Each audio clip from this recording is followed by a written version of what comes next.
Well.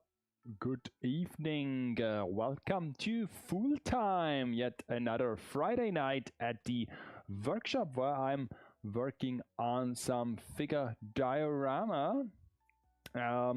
Precisely the Supreme Store miniature that I've started a couple weeks ago. You can see it on the second monitor already. I've also took a picture and posted it this week, at the start of this week.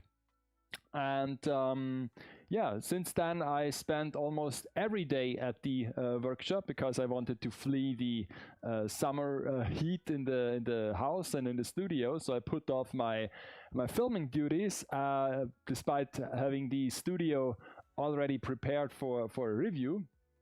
But I was not able to do it, or better say I want not to do it. So I just spent my time here in the workshop, and so you can see the progress so far. So in the back there is the draft. I guess I will get rid of this soon because it takes up so much space here, and you can get the idea. I already dismantled the side walls on this first draft, and then in the foreground we have the actual thing that I'm currently working on.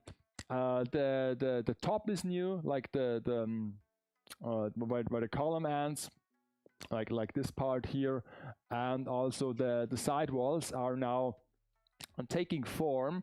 I don't know.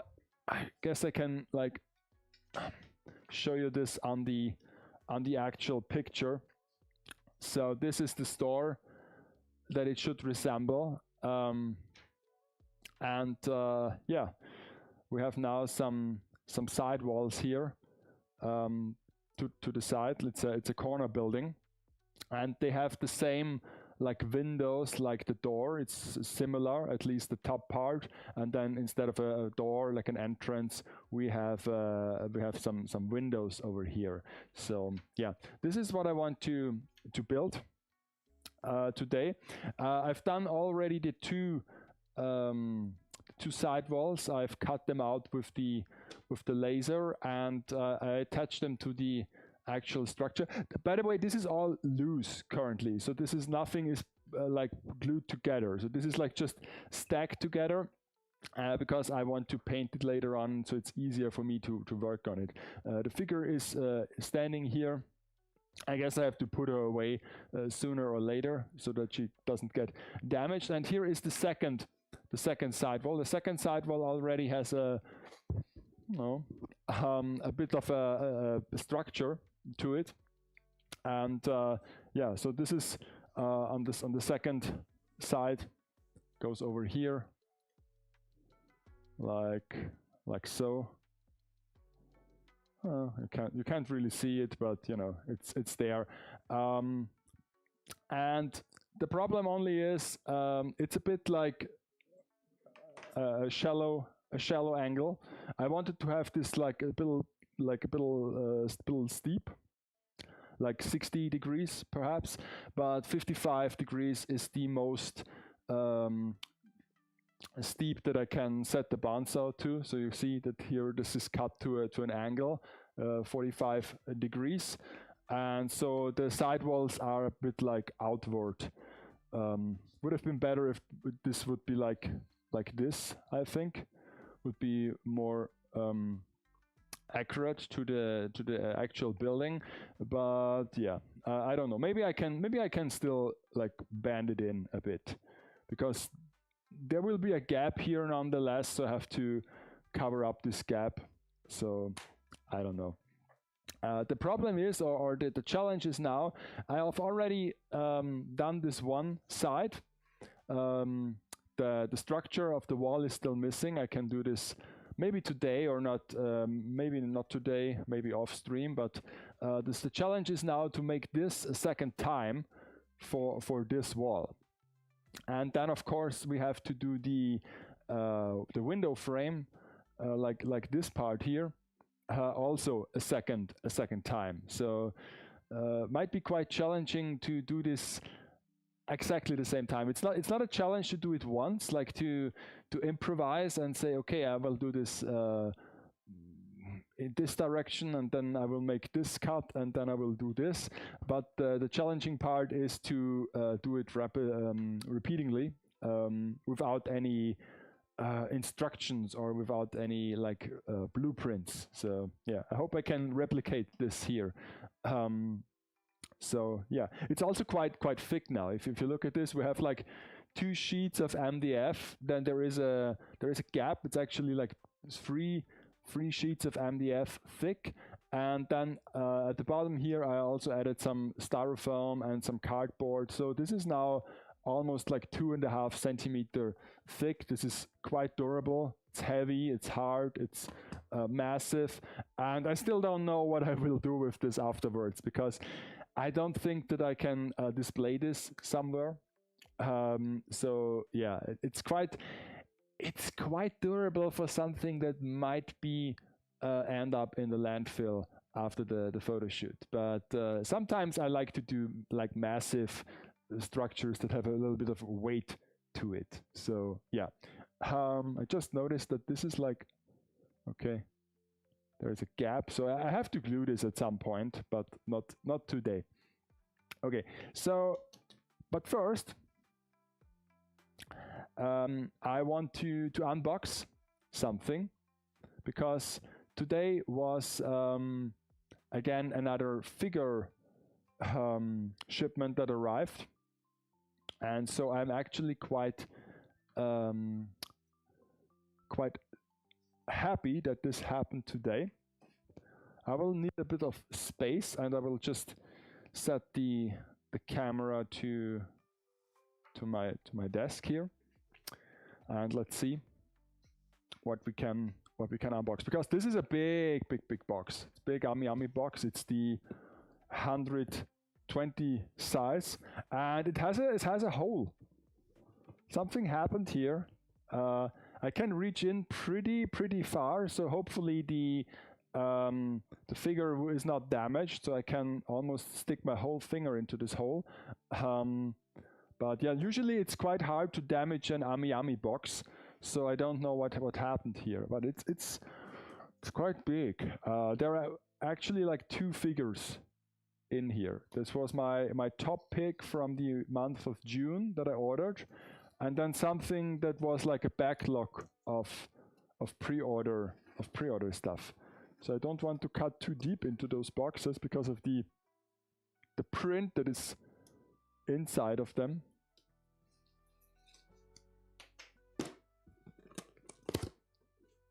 Yeah. Oh, it's the Macron one. It's like, I already have this print, so yeah. I guess Oki comes over tomorrow, so I will give it to him.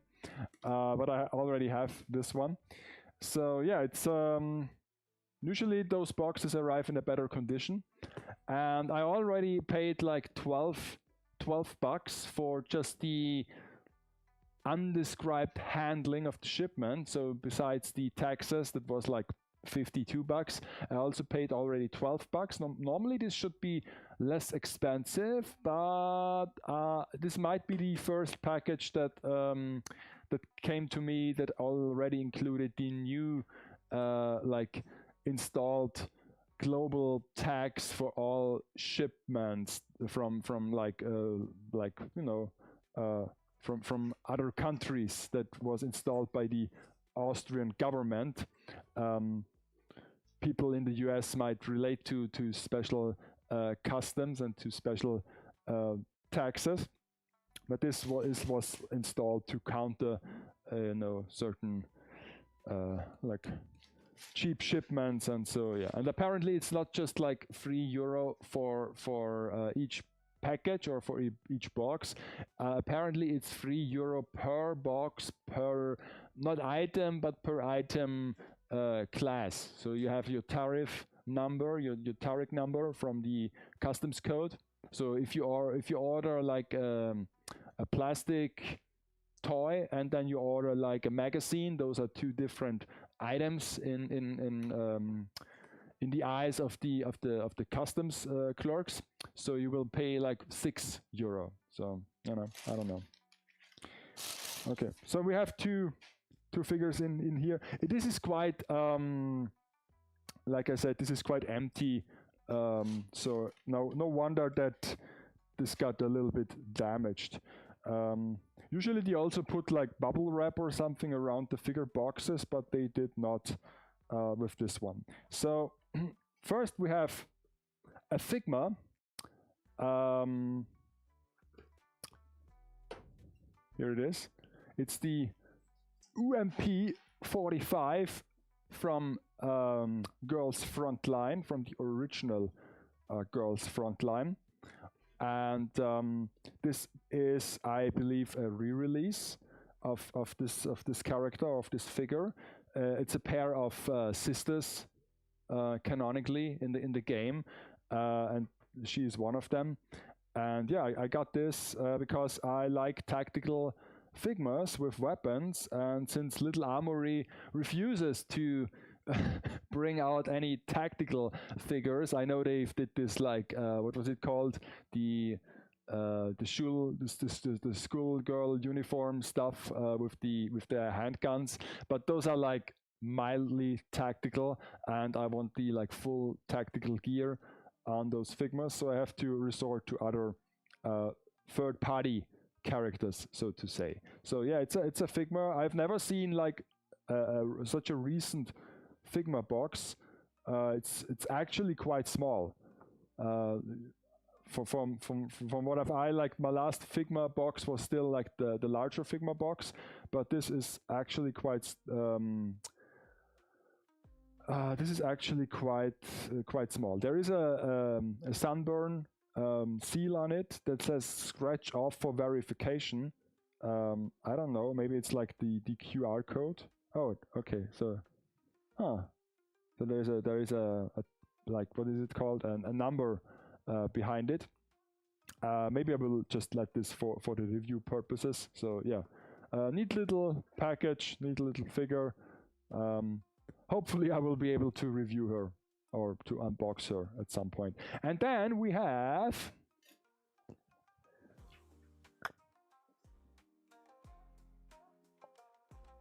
the Young Yusei figure, my topic from June, celebration portrait version.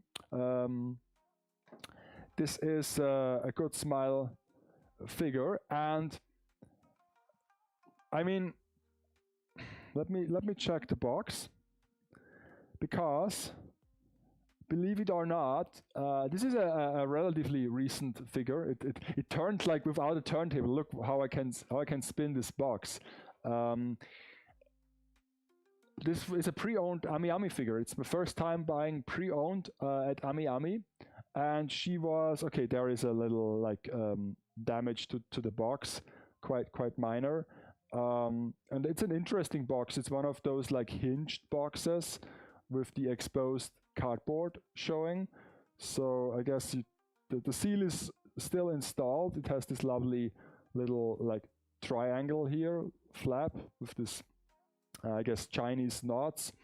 So yeah, it's my first pre-owned Ami Ami figure. It was like 1,000 yen cheaper than buying it brand new, sealed, so to say. And I was like, hey, 1,000 yen is 1,000 yen. I mean, it's not what it used to be, but still. And yeah, I especially like those, like this case, this instrument case, I guess for a guitar or something, or I don't know, is it a guitar or is it a contrabass? I don't know, but they have those little stickers on here, and yeah, quite lovely. And this also might be, in terms of pose and outfit, a figure that might match this diorama that I'm currently building. I've just seen that the smartphone. I know that the smartphone has an actual like picture of her because she's doing a selfie, but the smartphone case also apparently has like a texture, like there is a case to it. So very nice. She has a piercing in her belly button. So yeah, it's my first like Fate Grand Order figure as well. But usually I don't recognize those characters. But I thought she looks very stylish and might be a good fit for setting that I'm currently building. Oh, there's actually a big one on the back. I did not see that one. There appears to be a big like a sticker on the case. So yeah, very nice, very nice. So yeah, I will not open this. I will unbox it later. But yeah, those were the two figures that I got today, or that I picked up from the postal office. Actually, let me put them back in the box, and then, because I will need some space today, so they might not be safe here. So a bit unfortunate that I've already have this print. I've got this print, but also it's not one of those like I think it's not that special of a print. It's okay. I mean, I like macaroons, but still, there has been better Ami prints. Yeah. Okay. So let me pick up those things, and I will just keep it here, safe and sound. And then we will start with our work, because we have a ton of work to do. So let's see. So the first thing I did was that I just noticed that I might have like not the right material here. I have to grab some upstairs. The first thing I did was to take this, and I will now, I have to like shorten this distance in the frame, and so also that we don't see this gap here anymore. So I put the positive part.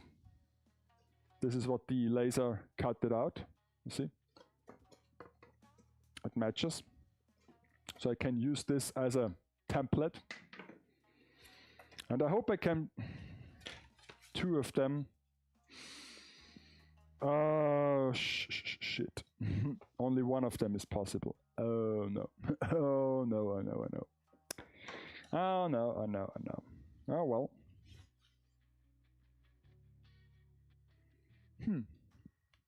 Okay. So, let's see what I do. Oh, hi there. Hello, welcome to the chat. So I guess I don't have to like be stringent with the material, because I have too little material. That's a bit unfortunate. So I might have to come up with another solution. I've only bought one of those like 1 centimeter thick styrofoam plates, because I was a cheap bastard, and I only bought one. But yeah. So this is that one, and then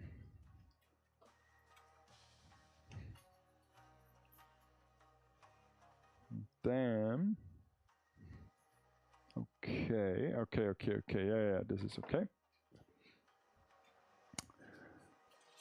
And then I have this is the inner frame. I can try to line this up, or I can just measure it. Let's do a mix of both, because I know this is was 6 millimeter, or was it 7? I guess it was 7. I don't know. So yeah, okay. 7, or was it 8? Or was it 8? Nah, 6 is better.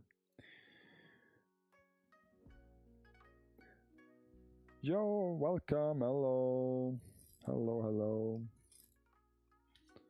I've already started with some preparations. Today I want to build those sidewalls for the diorama.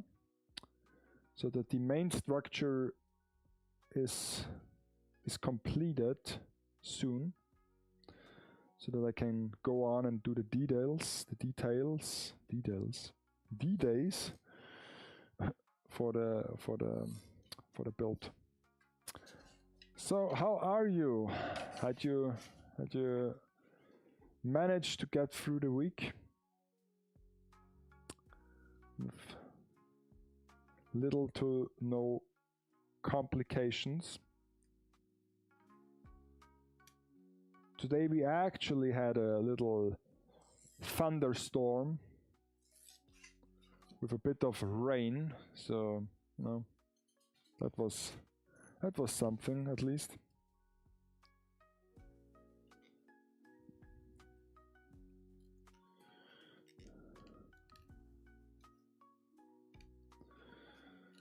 Okay.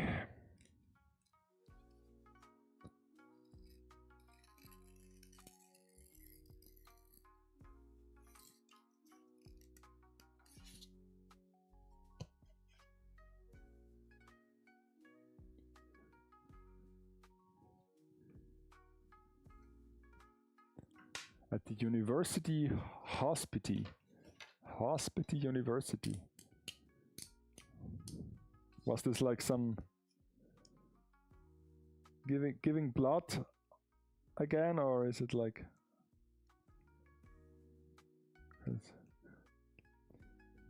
university hospital? Doesn't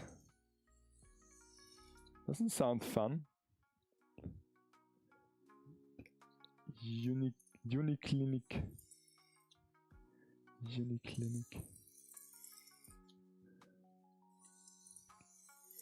Honestly, can't remember when was the last time that I was inside a hospital.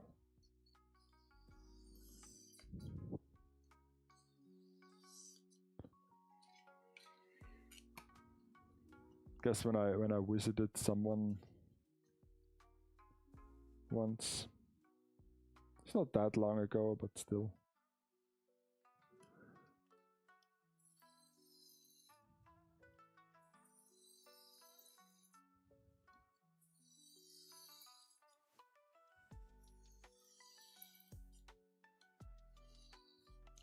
I'm a little bit bummed out that I don't have material, that I don't have enough material to do this, because two of those might be enough. So I have to cut it out like one more time. Apnea. Apnea. See, I don't even recognize the English terms. I wouldn't even recognize the German ones. Like, I mean, I guess I would recognize the German ones, but apnea is like, I don't know.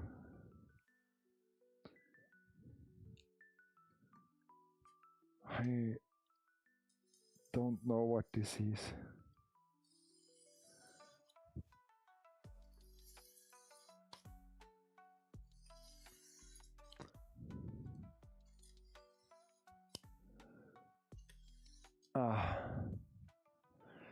But I hope it's nothing serious, and that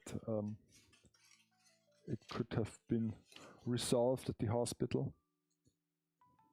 And hopefully they don't charge you. I don't know if hospital charge you.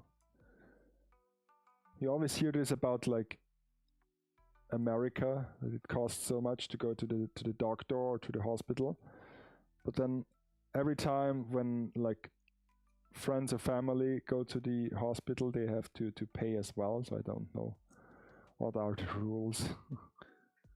I guess if you are sick and need treatment, or if you have an injury, then in the first place it doesn't matter to you if they charge you. You just want to have it fixed. But still don't know the rules.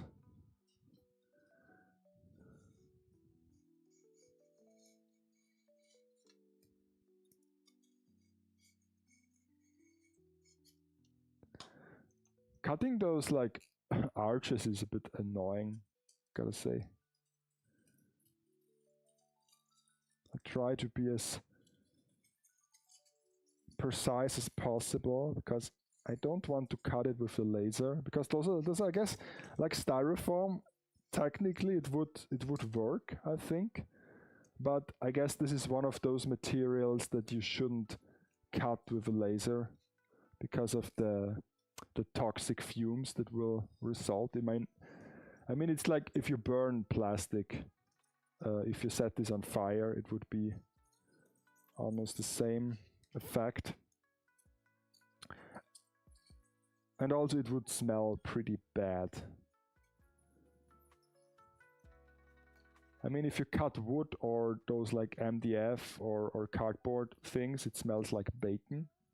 So that's actually a pleasant smell.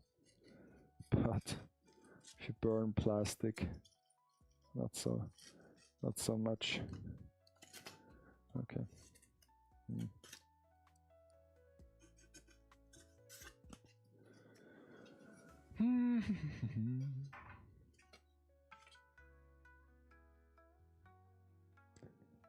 Has problems with Schlafapnoe.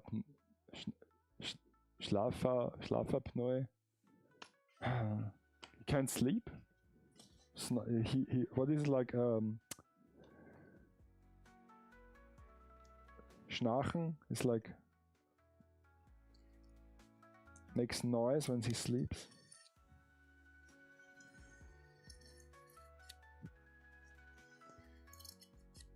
I don't even know if I'm like make some noise when I sleep. Might have to record myself when I'm sleeping. I know that sometimes when I'm half awake, half asleep, that I like maybe I flex some muscles.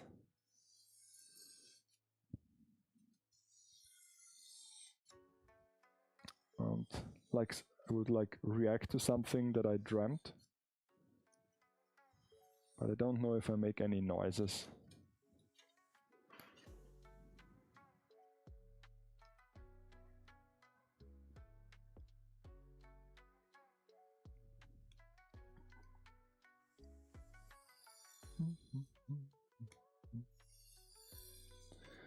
So yeah.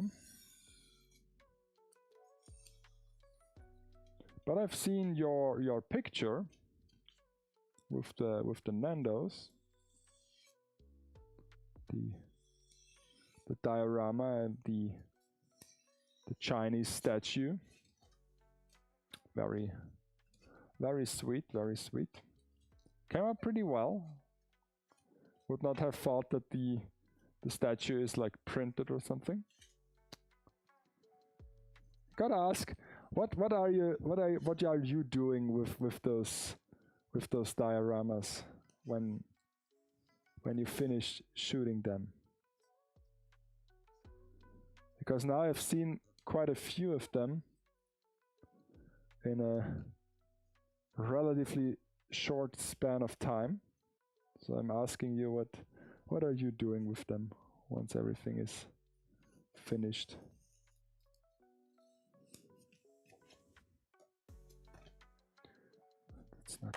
That's not good.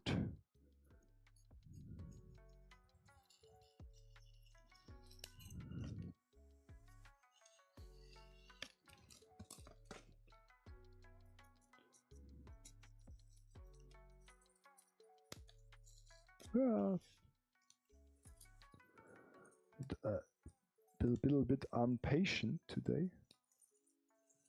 If I want to cut it in one go, it might result in a bad shape.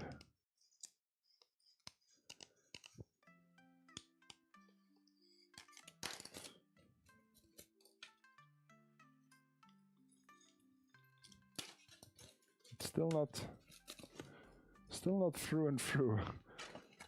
Unbelievable. They have to do this like 2 more times. Jesus. Now it's there. Okay. Oh, this looks so bad. Ooh.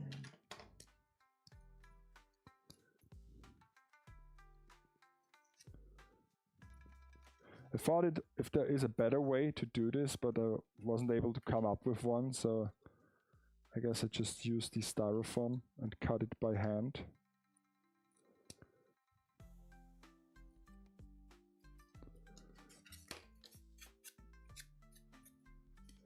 The door was a bit easier to do. I added quite more details to it. So yeah. Okay, so one frame ready to go, and now for the second one I have not enough material on this one here. It's a shame. I mean, I need so little, but you know, this is missing here. So I have to do the thin one and do it double and glue it together. And I guess I have to cut this off, otherwise it would press on my keyboard and mess with the settings maybe. And we don't want that. The problem is with this approach, as you might see, that I'm basically making a Xerox of a Xerox. I mean, for this I can at least take the original mold, the original stencil, but for the inner wall I have to use the already I mean, I don't have to. I can measure again, but should I measure again? Nah. Let's use this as it is.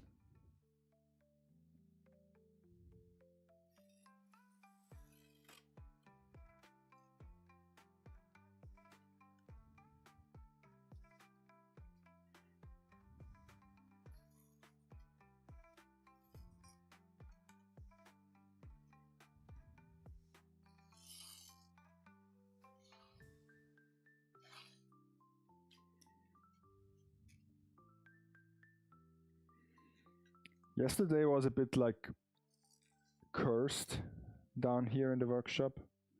Oh, shit. Because I wanted to cut something with the... Where is this?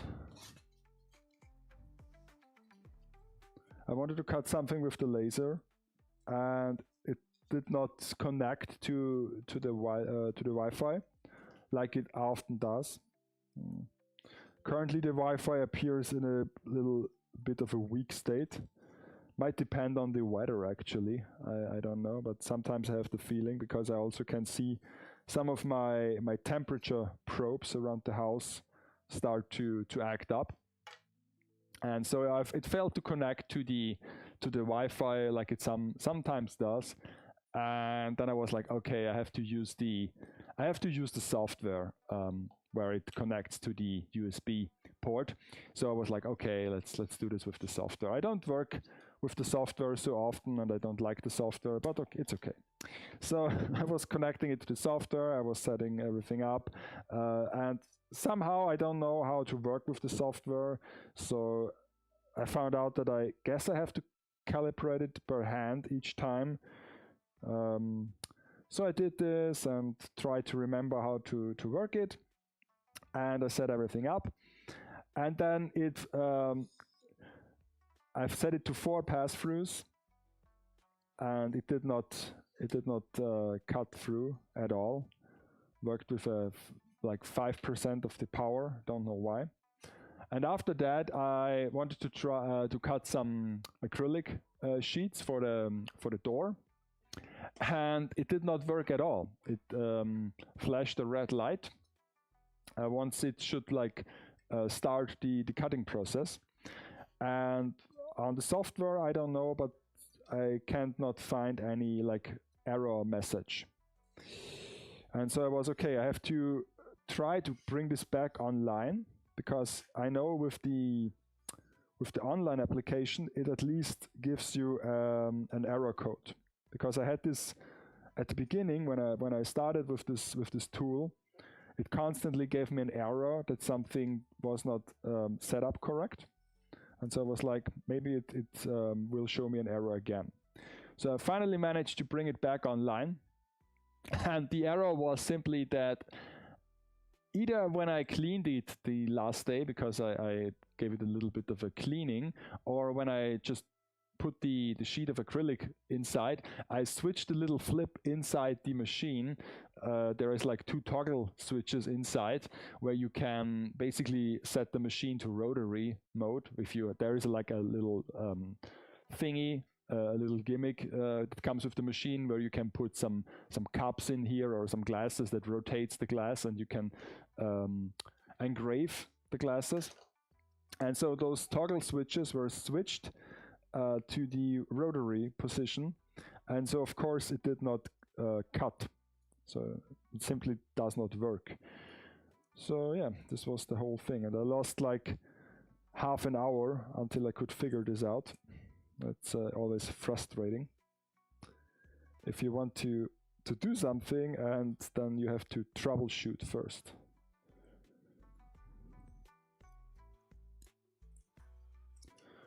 It's mainly also the reason why I'm not thrilled to update or to like tinker with my setup, because I want to use it but not to test drive it, so to say.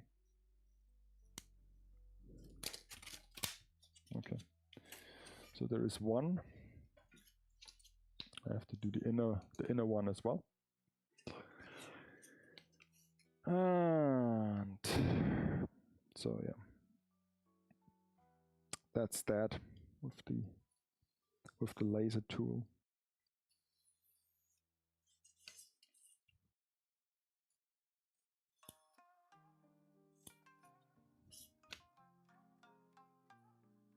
That I use quite a lot for this project. But like I said, I don't know why I'm making this so massive and so like sturdy.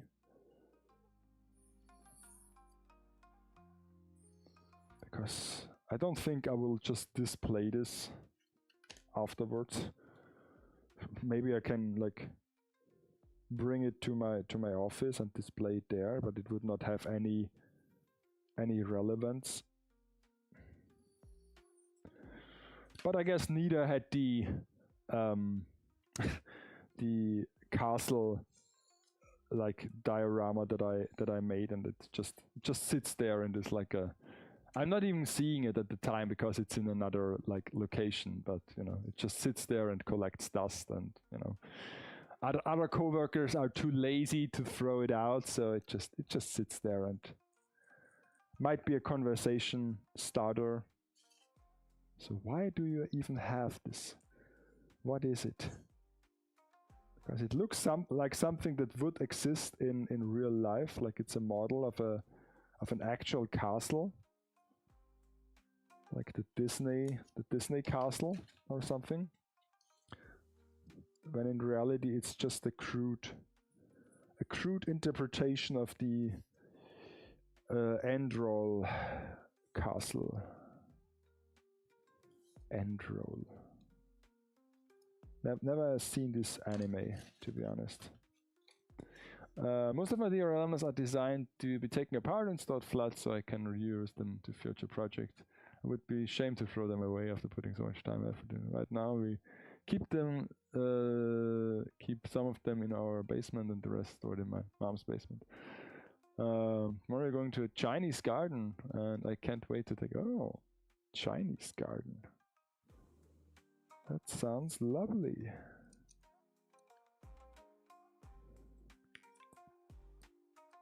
Very nice. Yeah, I guess you won't be missing much here. Spoke with Oki if he can come over tomorrow.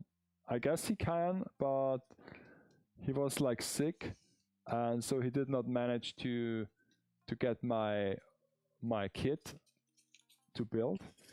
So I guess if he comes over tomorrow, I will just work on the Saku to have this not finished, but you know, maybe get some progress, because I've just finished both arms with panel lining, stickers, and top coat, and it looks okay. Better than before. That's always my my main goal. Doesn't fit. Jesus. Yeah, but I was aware that I have to go upstairs and grab some additional sheets.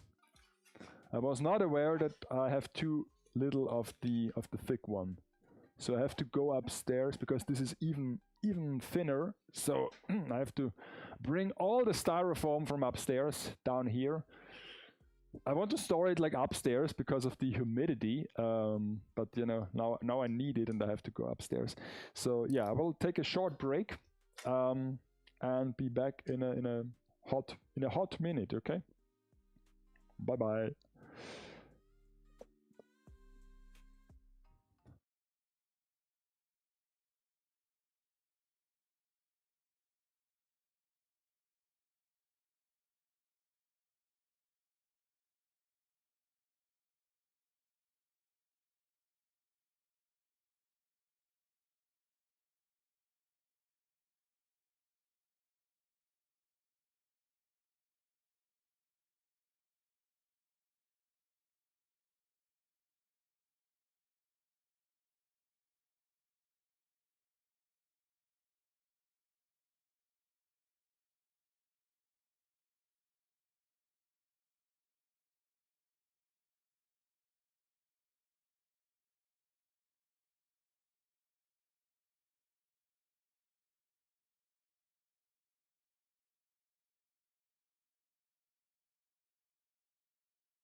Okay, so I'm back. Brought all the styrofoam with me.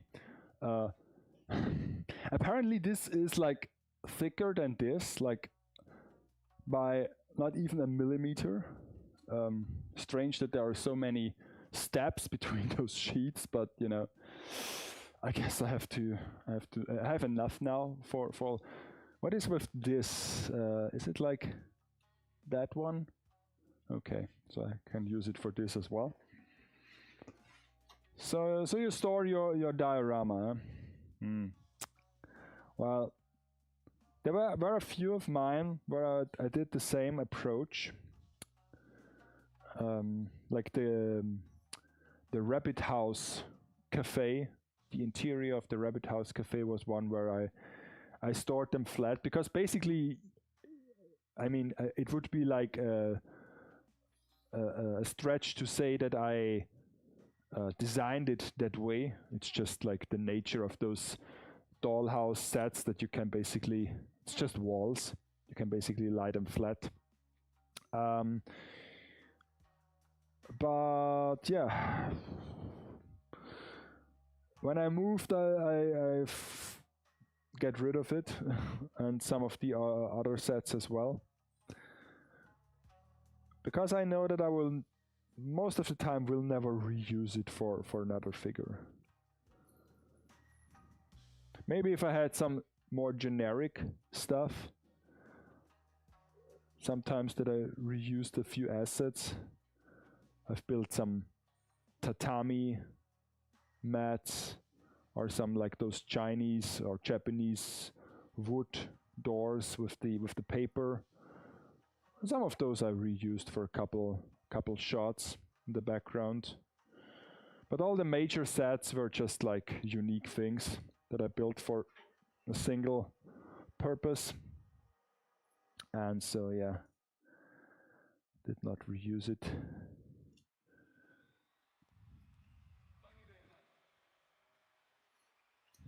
Sometimes I was even like, what? I still have those? No way. Did not even know. And so, yeah.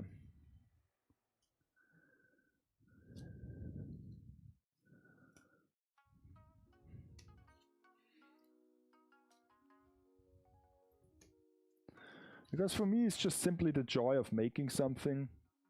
But once it's finished, I don't have much like attachment to it.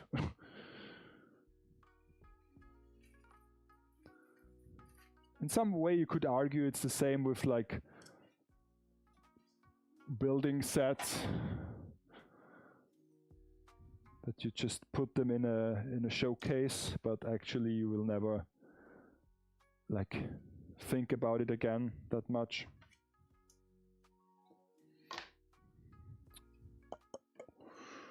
Okay, now I have to.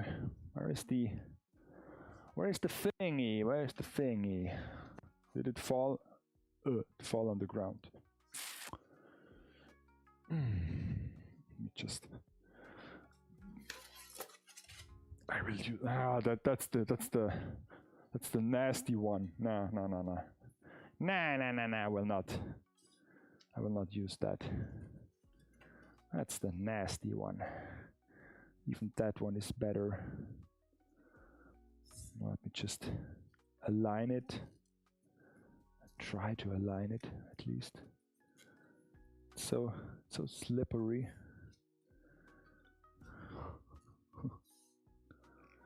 I don't know.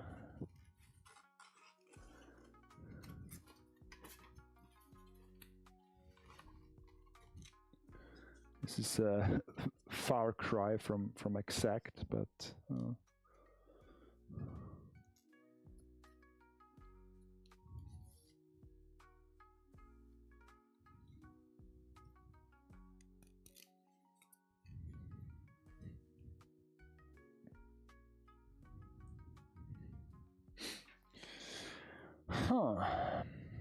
I mean, there has to be a master thingy. Maybe this one. Nah. Don't even know what this is, to be honest. Oh, it is. But it is this. Oh, I've already like I've already narrowed it down. Aha. Well. So maybe I have to use this one.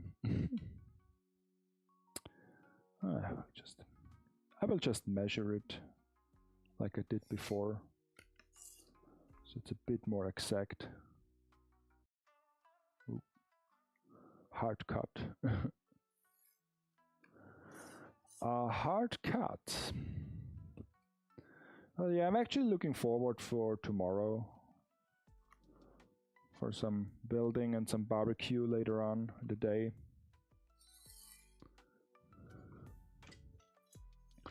Okay, so now I can use this here as a reference. Yeah.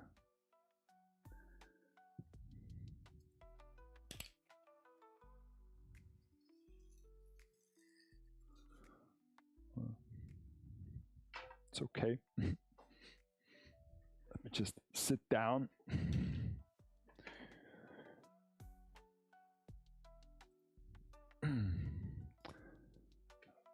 Our dream is to have a shared. Sometimes when I have a house, I would have the workshop like yours, where we can display our favorite projects on dedicated shelf or a display cabinet. Of course, not all of them, just the ones you're proud of. Probably still make most of my dioramas foldable. Yeah, I mean, to be fair, even with the house, I would not be able to display those dioramas because they are quite large. I mean, look at this thing. This is like, this was also what put me off of doing like doll-sized furniture, because it would be awesome to do it. I would love to do it, but then again, I wouldn't be able to display those pieces in a way that satisfies me. So if I would do a dresser or like a wardrobe for my dolls in a third scale, it would still be a massive thing. I mean, therefore, I just put this on the back burner.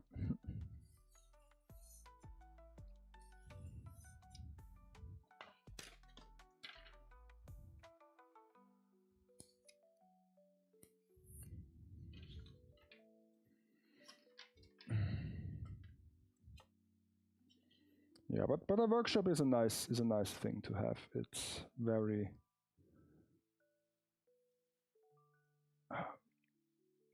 comfortable to know you have a place where you can just go nuts and do stuff.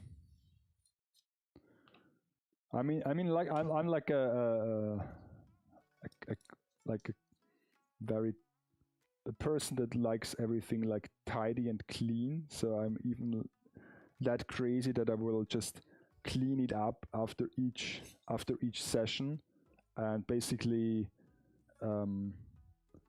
put everything where it belongs and store away all the leftover materials and parts, even if it's a bit unnecessary, but because tomorrow I might need those again. But technically you could just leave the room, close the door. I mean, there is no door, but still, there was a door in the past, like one of those crude wooden doors that you just slam shut. Just like one of those doors where you have like a space under the door frame where you can, like a bathroom stall door, like nothing that really seals the room. So yeah, we put the door out for better airflow. You can see the door to the like storage room, the heat, where also the heat pump unit is. And first I was like, I will just shut this door because it would look nicer, but then I've noticed that it's better for airflow if it's open. It's too damp in here already, but if I seal all the doors, the air would be even more unpleasant. So yeah, I still have to change the puzzle though, because on the other side of the door there is a puzzle from the Vienna St. Peter's Cathedral, very old. My grandfather built it, I guess, or my grandmother, don't know, one of them. And yeah, we just left it there because it's glued to the door. Because the whole cellar the whole basement was like puzzles everywhere that were glued to the wall, and we had to remove them before we could paint over those walls. And yeah, it's like the same if you are like a child or in your teenage years and you put stickers everywhere and you think, oh, that's such a nice idea, and then you put stickers on all your devices, and later on you are annoyed because you might have to pull off those stickers because now those devices are collectibles, and you are thinking, why didn't I take care of those things? Why is my Walkman all gross with like stickers from magazines and so on? So here I can use like official styrofoam glue that I don't know how old this is, but very old, I guess. And so because I want to have this line up exactly, I have to push and pull it a little bit because it's not the most exact thing that I ever built. And it also might also depend on how I put this together. So there is a Should be symmetrical, but it is not. Yeah, this looks better, I think. But still.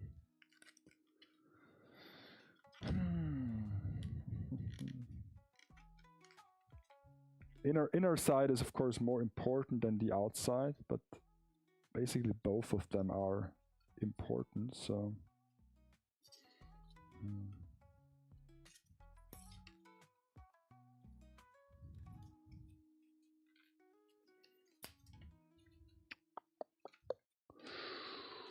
well.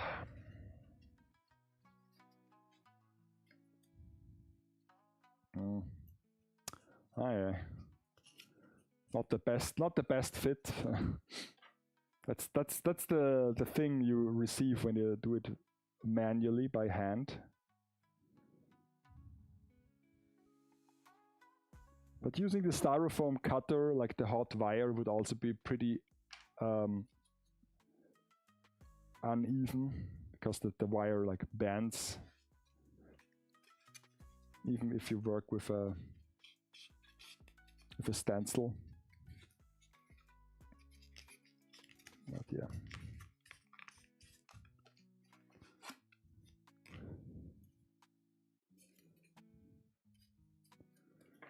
Okay. I might be able to. Should I cut it again? Should I try it?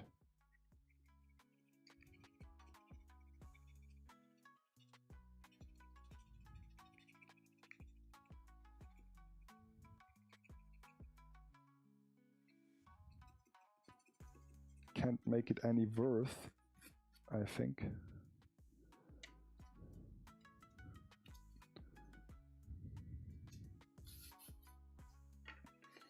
Part on the top as well.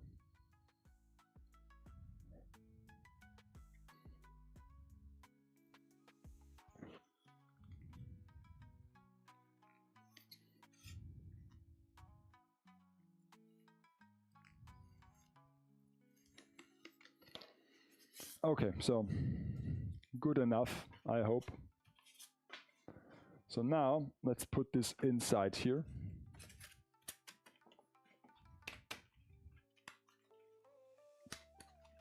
Okay.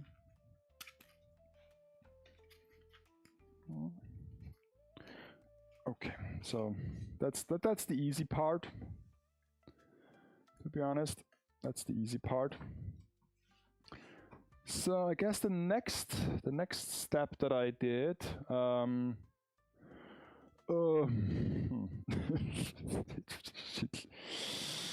I guess I had to cut this. Oh shit! I just noticed that I. Oh no! Oh no! Oh no! Oh no! Oh, I made a mistake.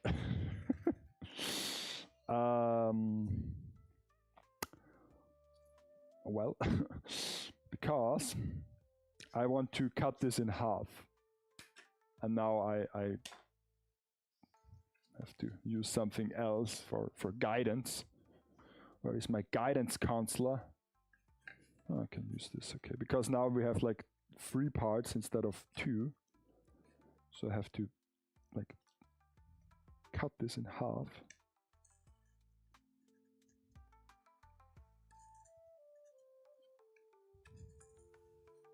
This will make sense later, hopefully. I have to cut this. Other side as well. It's now a bit cumbersome.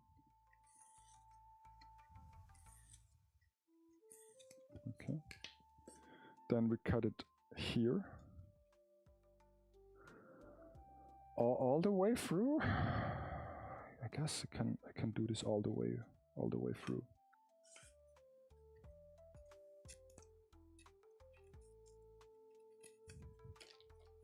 And then I try to remove this, and I also have to remove that as well.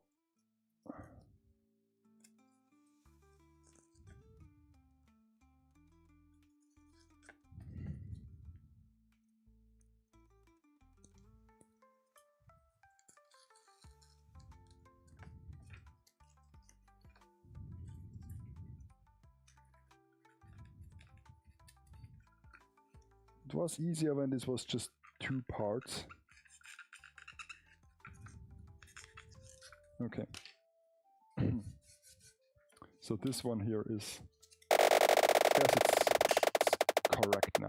Oh, we have a wheel. I did not change the wheel, so let's hope for a new topic. Oh yeah, it's a new topic. Very well, very well.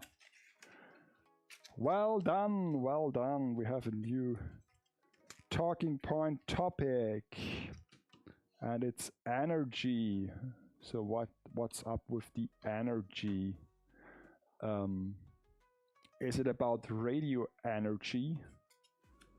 Austrian radio station? No, it is not. It is not. It is about energy drinks. Energy drinks.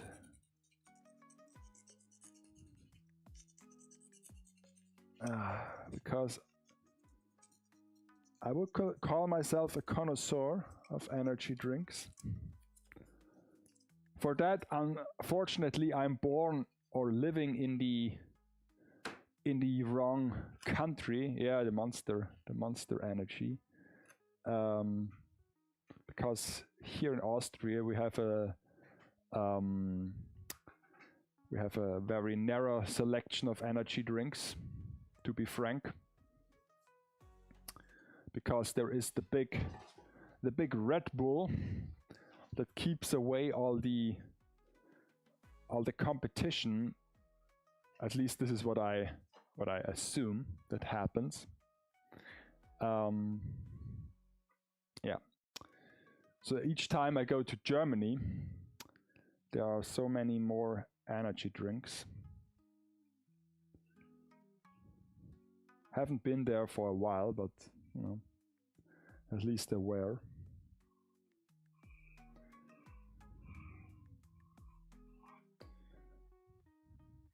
Because in terms of like pure energy drinks, we only have Red Bull and we have Monster. Can't think of any other on the top of my head. I mean, there are like those like cheap ones, that knockoffs, the store brands, of course. We have those as well. I guess the funniest one is the Ochsenkrachel. So, of course, it's a jab. It's a jab against Red Bull, because an ox can be a bull, and the krachel is like a, you know, like a soft drink, like something that would basically non-alcoholic soft drink. And so yeah.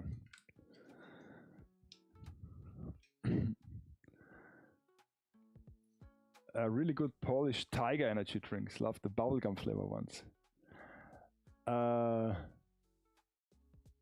Should we send a contraband to Austria? Yeah, maybe. I would love to try it. Bubblegum, like bubblegum flavor, we don't.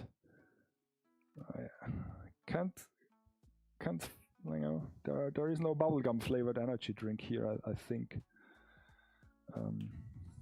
There was like a Coca-Cola branded one. It was juiced, something like that.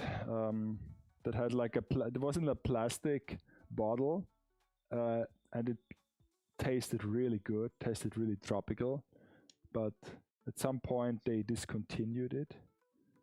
Always makes you wonder when those products are discontinued. So you are immediately thinking, was there anything wrong with it?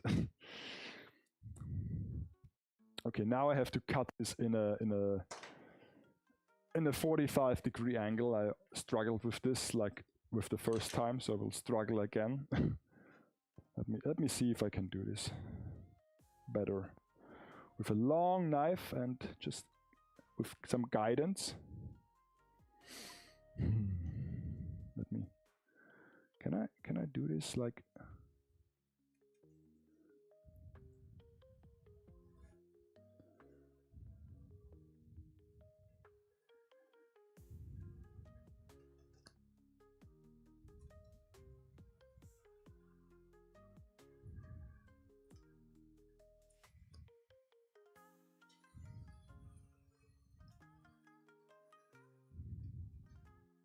Maybe I get a more steep angle to this, but yeah, this is not... I mean, it looks better than the first time, but it's not an exact cut. Let me try it, at least, on the actual model.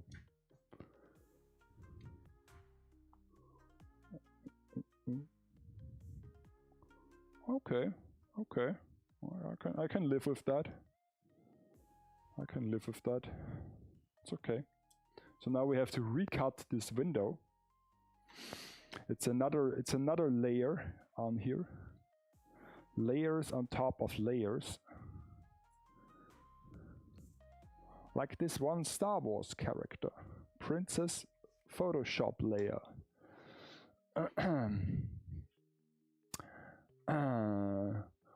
We know where you live, or else. Also, like, oh yeah, it's my Princess Celestia 80s vibe shirt. It's a Wheel of Fine shirt, actually. I think. Man, those Wheel of Fine shirts, they were quite something. Shit, I cannot. Let me just put this out for a moment, because here I have to cut it this way.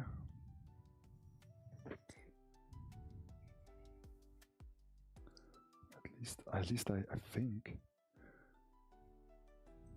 That's the reason why I would need to do this simultaneously, like one after the other, for both sides, so that I'm not like get confused. How did I do this? I did this yesterday, but I still don't know how it was achieved. So okay, put this back in. Put this back in. I guess the main goal is that you don't see that much of obvious borders and like points where it's glued together. Yeah, but yeah, I still like the Monster Energy drinks the best out of all the ones that I've tried so far, because most of them don't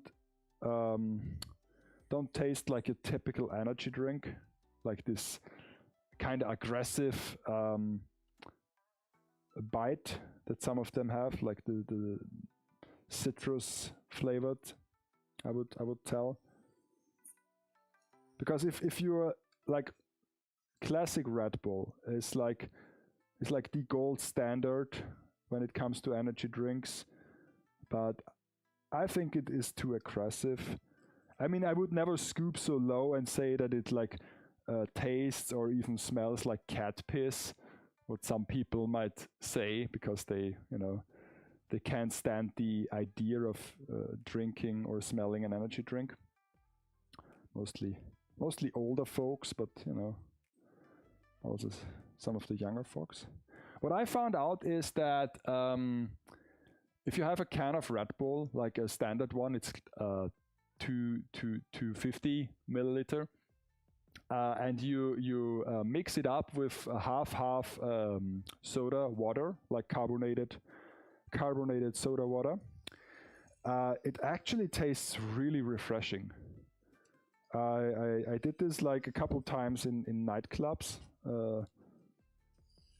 and it's really refreshing, because the amount of Red Bull that comes with the standard can is a bit like tiny. It's a bit little. That's also why I prefer the Monster, because half a liter is really something that also, you know, kills your thirst. And yeah, so if you water it down, so to say, it's still very refreshing.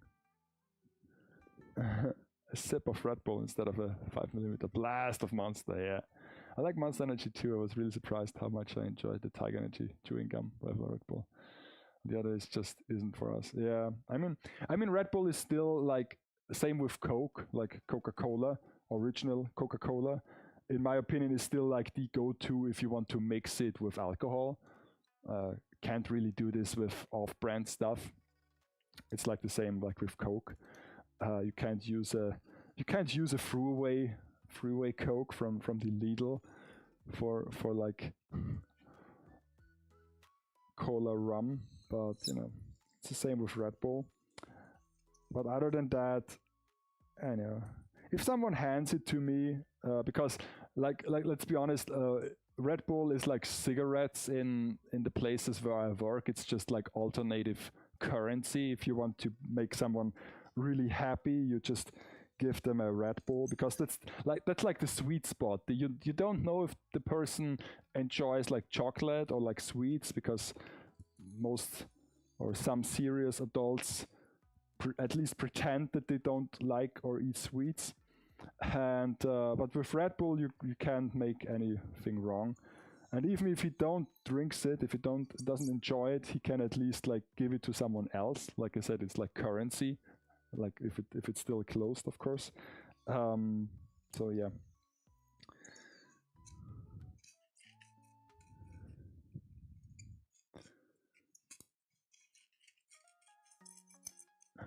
So I guess energy drink cans like Red Bull are alternate currency for workplaces, and cigarettes are for prison. So yeah, because I never seen somebody like share a pack of cigarettes where I work. What? Okay, did I cut this through? Almost. What's happening over there? Why isn't this working?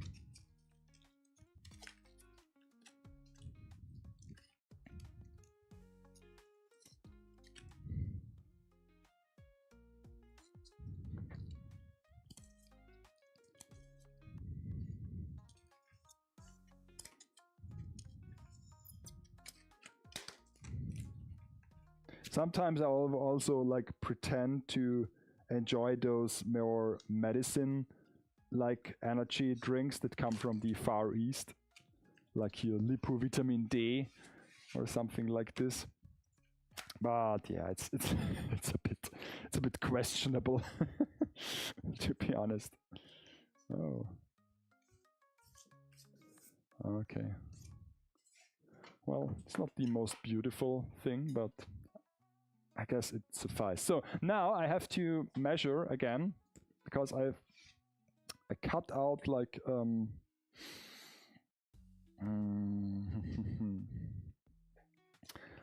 let me actually see what's happening here. So this is like this. Okay.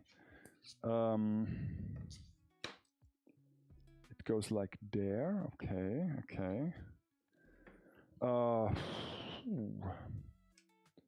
But I can still see this.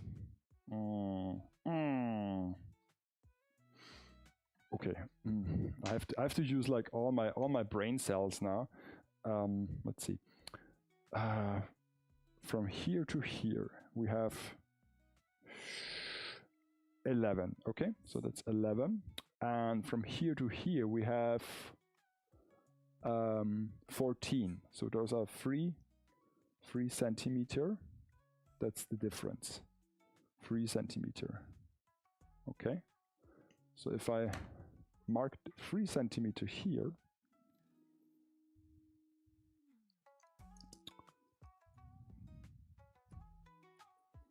this should do the trick.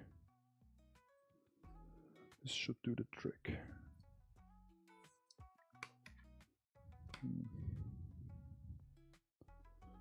So easy to make a dent in those things. I guess it's already a bit weathered and damaged before we even start with those details.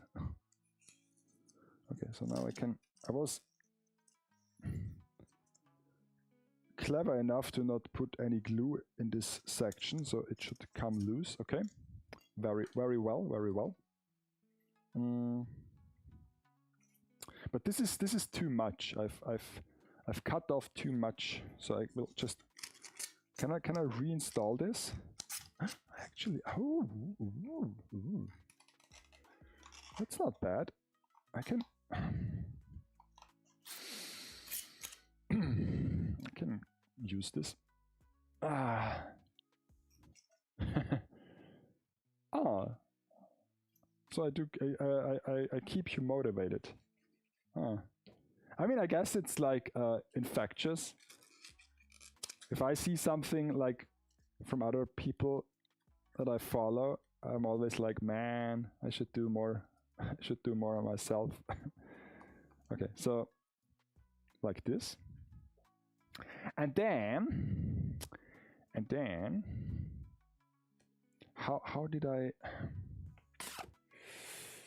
Oh no! I remember what I. Okay, just let's hide this inside. Nobody has seen it. I know what I did. I know what I did. I took the large piece. Then I yeah, I know what I did. Because let's do this.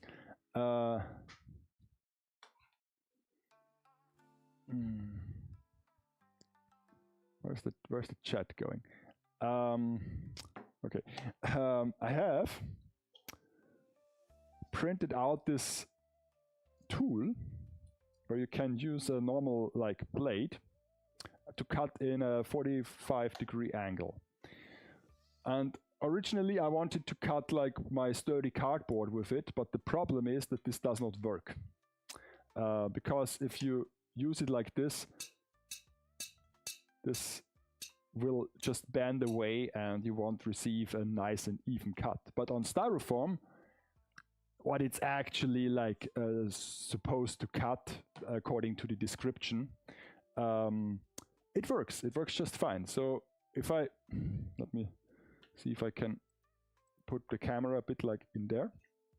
If I set this up correct, use a ruler so that it's actually a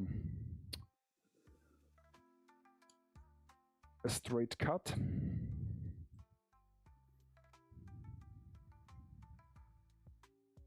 I mean, hopefully. Okay. I can actually do this.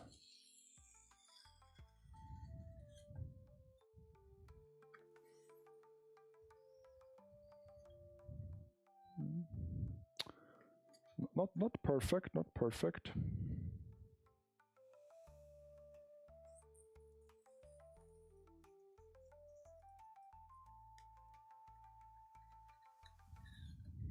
Yeah, that's much better. That's much better. Now we have a nice 45-degree angle. And now I guess I have to still measure this.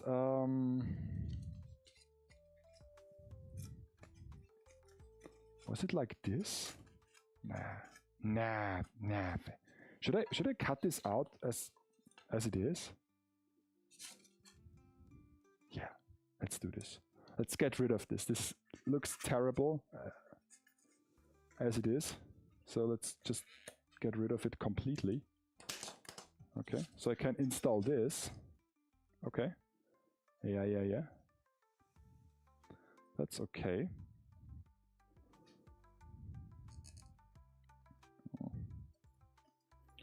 Let's use the pen.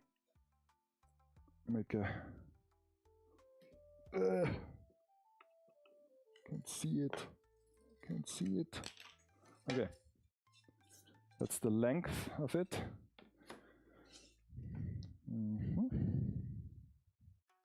Let's cut this as well. Doesn't have to be that exact, but and it really isn't. So now we can just put this here.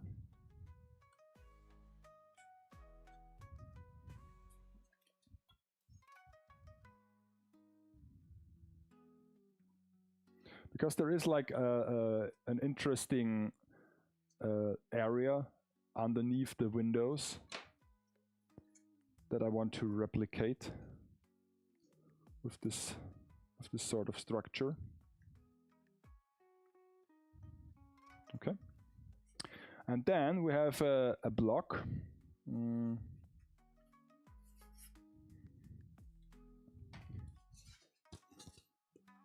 we have a block again.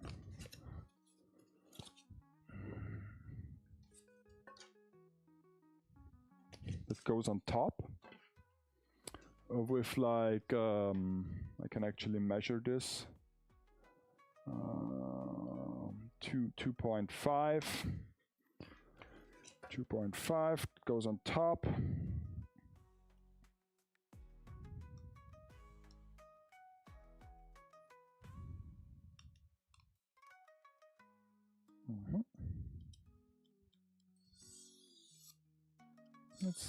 Let's try to cut this straight down. Not go too crooked. Oh, it's okay. So this goes here, okay, on this.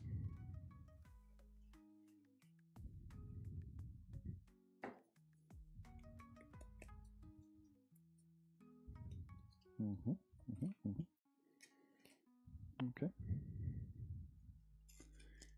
Yeah. So let's line this up. It lined up proper. Okay. It's a bit hard because it wants to twitch around a bit.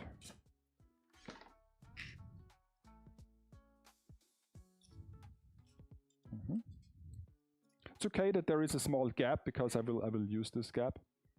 Yeah, I printed this. This is like a 3D print. So there is a file. Like I can send the files to you, and I've printed it, and yeah.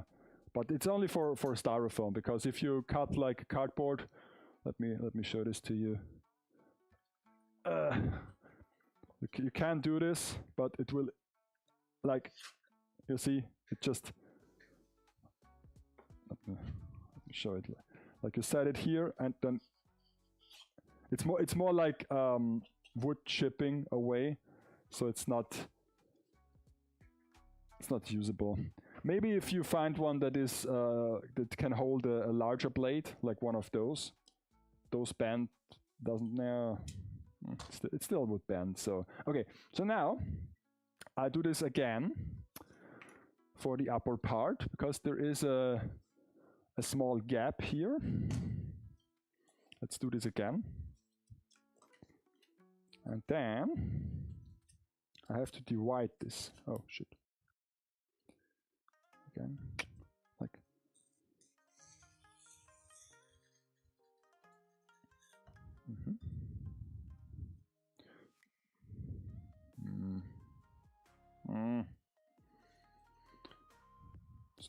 It's not perfect. Let's try again.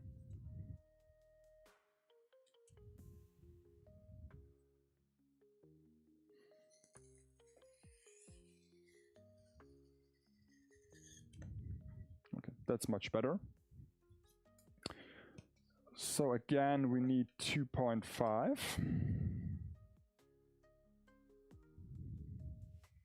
2.5.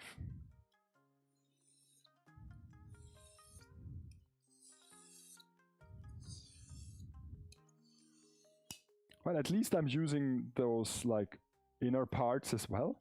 So now we have like this, but this is too extreme of an angle. So what I did, I think I've cut this in half, because it would be hard to make this cut on a thinner piece. So now we'll cut this in half. So let's come over here. Maybe just, oh, I changed it to the tracking camera as well.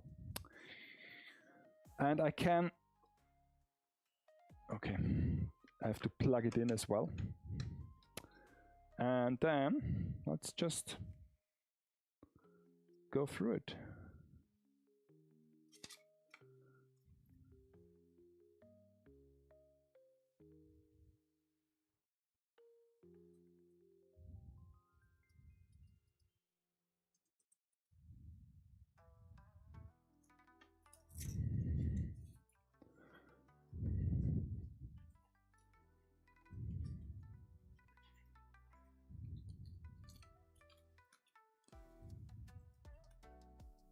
Oh, it's okay. It's okay. Can make it a bit smaller, I guess. Let's try to make this a bit smaller.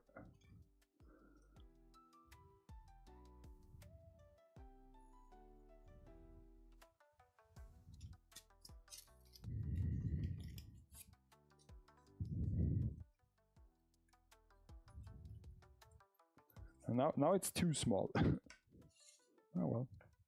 Start again. As long as we have material, it's okay, I guess.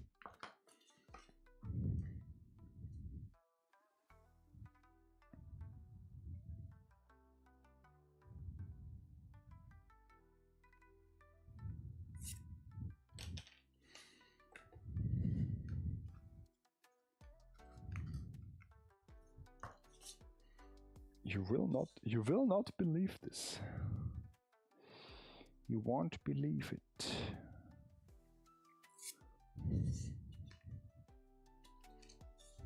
Okay. So now I can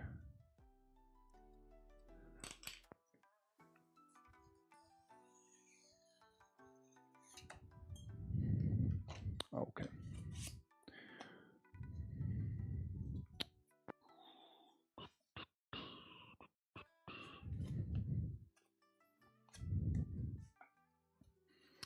So if I make this a bit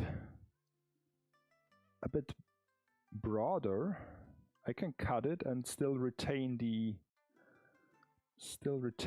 actual measurement. So see, I'm learning to do this. So let's bring it a bit outward, and now we just slice it through.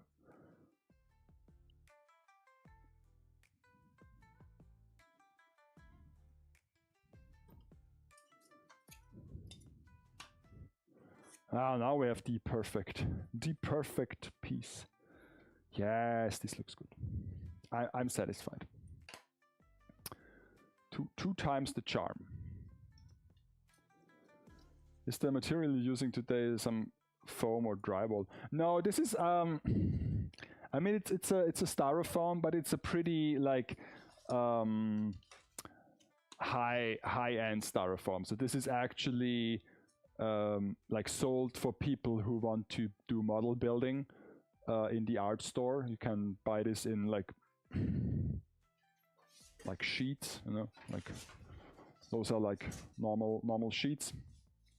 They come in like smaller sizes, but even bigger sizes, and some of them are like naked, so you have like still only styrofoam, and some of them are already covered on both sides with some paper. So that you can better cut them, you have a cleaner cut. But then of course, it's not so easy to have this structure. And those are like for students mostly.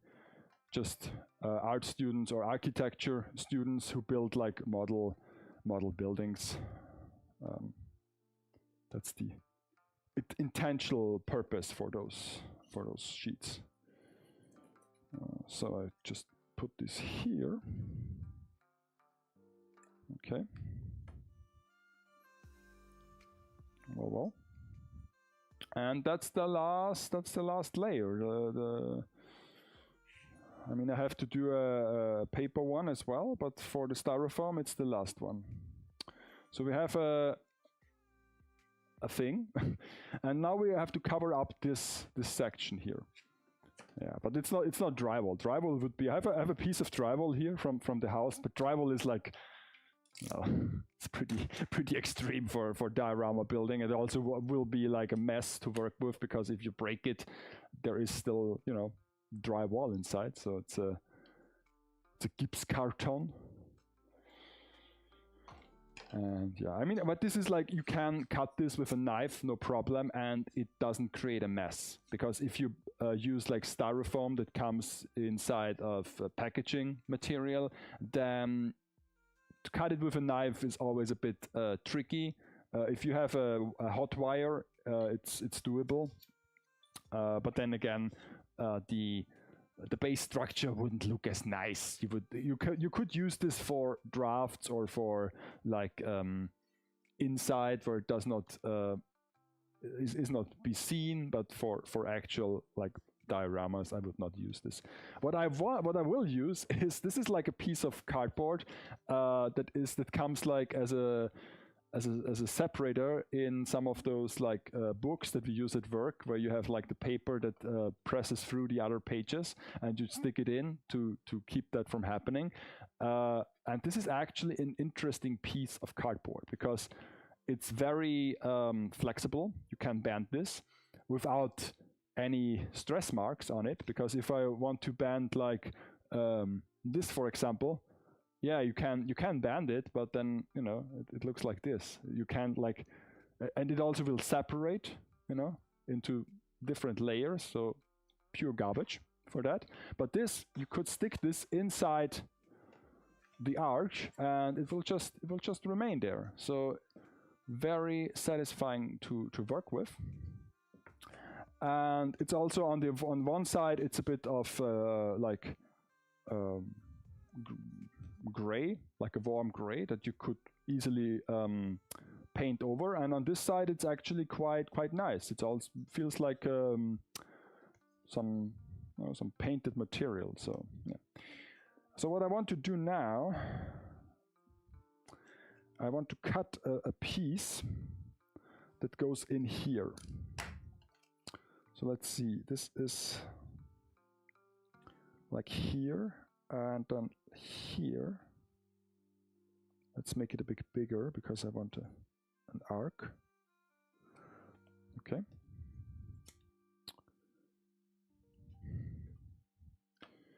So let's see how much it is, like 3.2, okay. I have to use it in this direction because otherwise it would be too short. And this is like 4.4, okay. Let's lock this in. I can already cut this. Then the length, that is actually the width. Measure this as well. Yeah. So 90 degrees cut. And then there is another trick that this cardboard can do. So now we have to stick it in here because there is like our slope that we created. You can't really see this because of the camera, but it is there. So if I just measure this, it's 1.2. If I measure this, 1.2. Make a little zzzt. Don't cut it, just rip it. I can bend it in this direction, so it's 45-degree angle, okay. And then I can bend this in the other direction. So I will use like, I found out that there is a handle here from the compressor, and I can use this as a like tool to bend it in the other direction. If I do this, it stays there.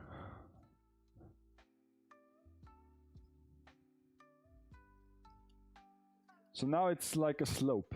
It's a slippery slope. Let me actually cut this here as well, because I did it from the wrong side. Okay. So that's better. So now it's a slippery slope. You can see that this is like some sort of S. If it's too little, you can do it again. Get it nice and curvy. Oh, it's like an S. So we can now align this here. First of all, I want to have it in here.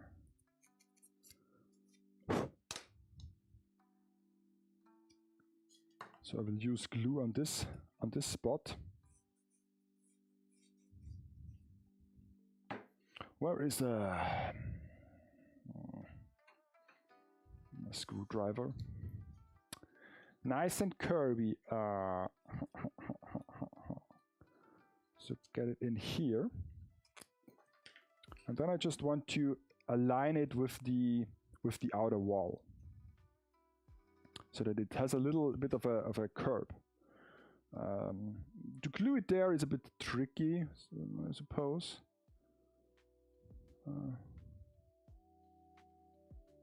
I've just trust the process, I guess.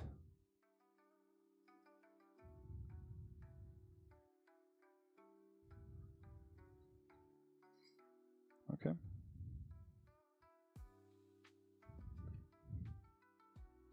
Because this is like edge on edge gluing. It's a bit tricky. There is nothing that really holds it in place.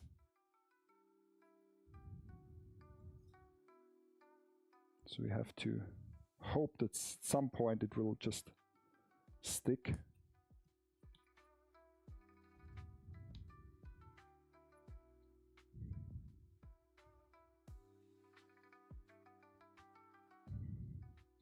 So yeah, on Saturday I will just continue with the Saku.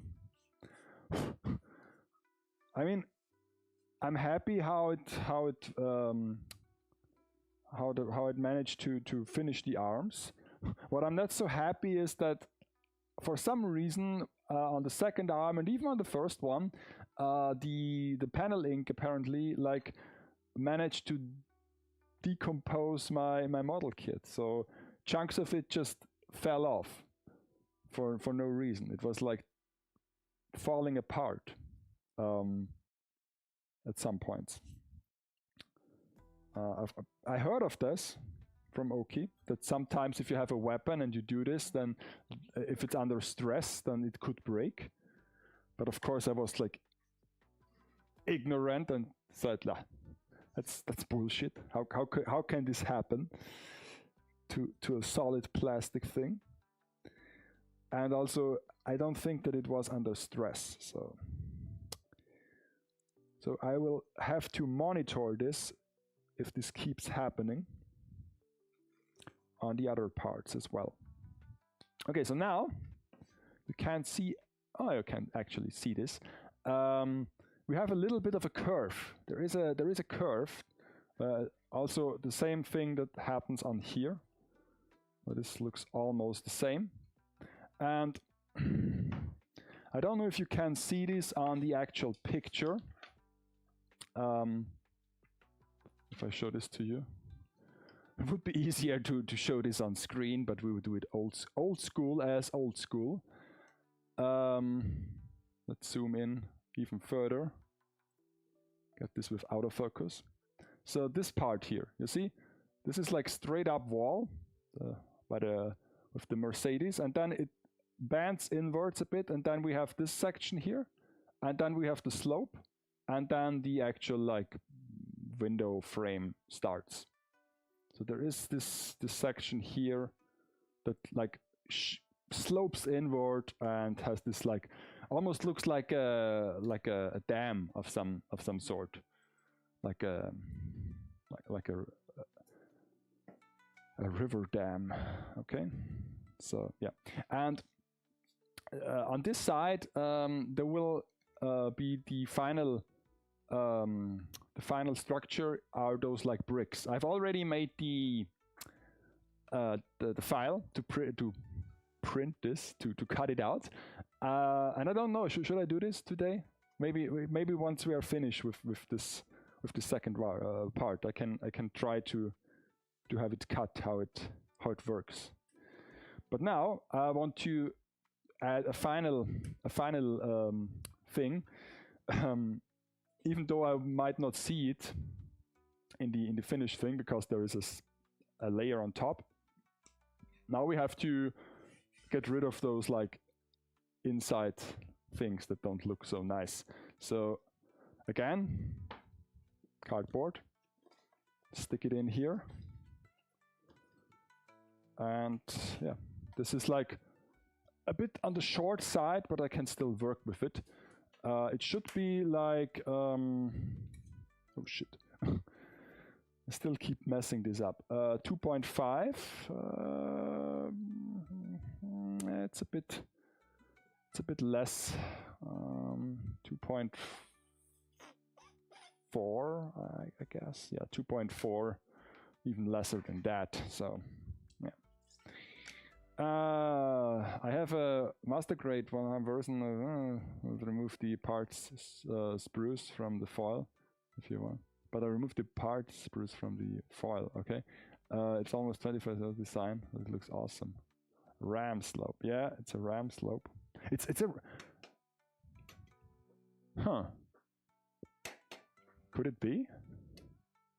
That this is like actually like done on purpose? Huh.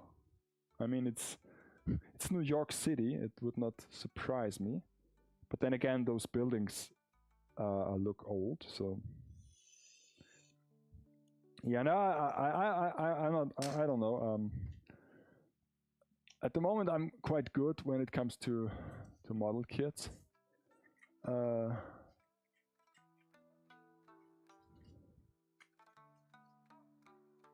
Yeah, so you see, you can actually like put this in here and it stays in there. Of course, I will glue it because it's better. And then you could technically work with that. I will do another layer as well, because if you look at the picture, the brick structure curves inside the arc as well. So, but technically you could work with that already. So let's.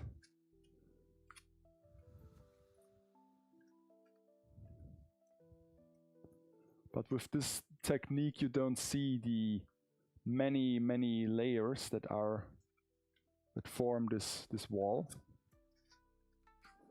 It just has to stick. Takes a while. Styrofoam is not like happy to be used with wood glue. But then again, you could at least do this. It's possible.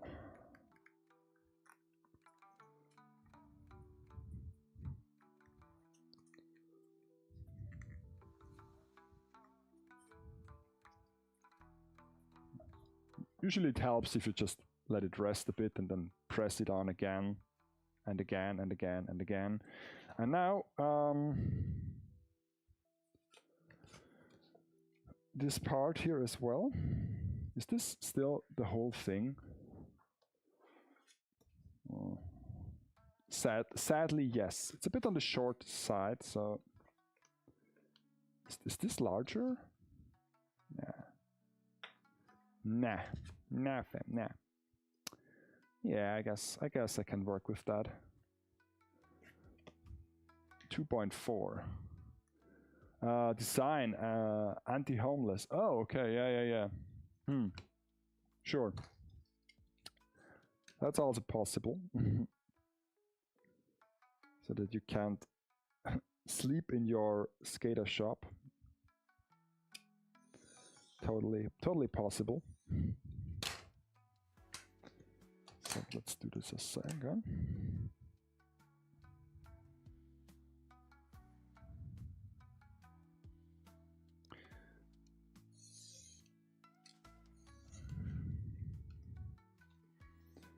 Okay.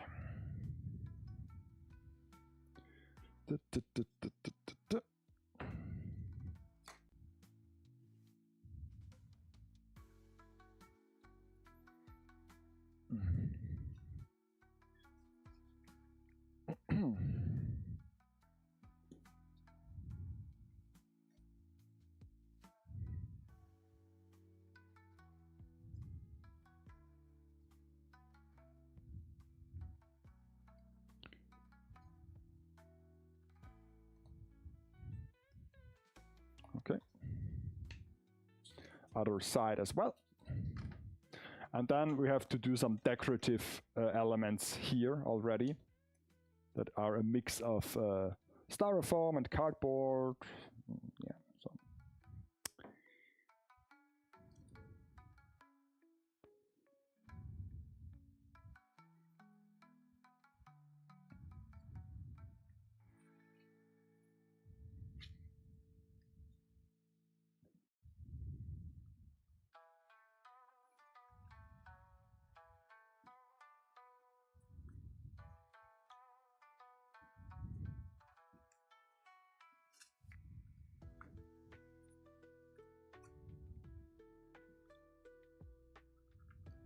Okay, so now we have a nice little window frame. It gets smaller and smaller, so at the start it looks a bit comically large, but we're getting smaller and smaller and smaller. So I have like a misprint here from the stained glass portion, and this is the this is what we have, what we still have. Like show this here. So we still have a bit of a wiggle room to have a frame, to have a wooden frame here. So we're getting there. So this is the same size as here. So yeah, but I can. It was a misprint, and I had to stop it because, you know, I don't want to risk any like blob of death. So I was like, oh, this will not work out, and so I stopped it. Stop it, Ron. Stop it. Okay. So now the final section here is one sheet of this. It's too small. One sheet of styrofoam with a 45-degree angle, so I have to prepare to cut.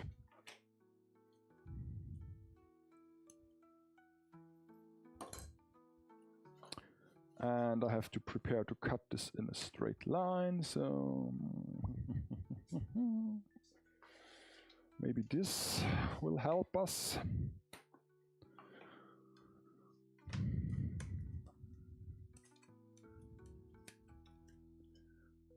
Okay, so let me see.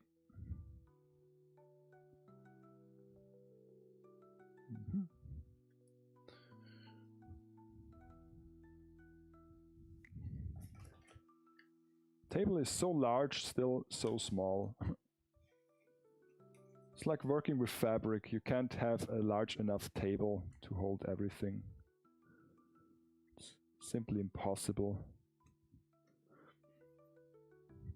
Okay, so that's a thin one, so it will be easy to cut. Look at that. Look at that, how smooth it goes.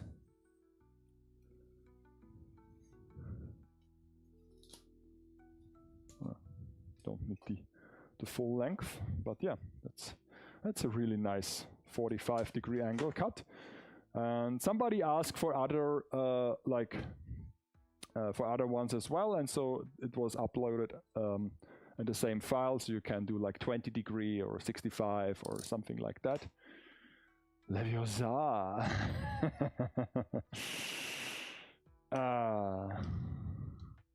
Those Harry Potter things.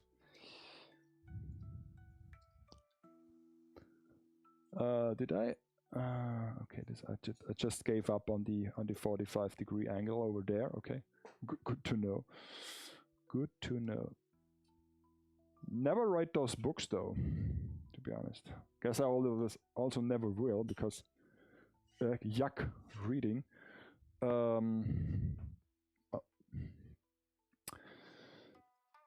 But from what I've heard, the books are far superior.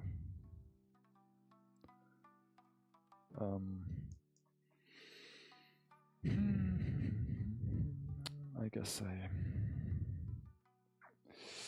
could I do the 11? Guess I had, but it's better if I just measure this.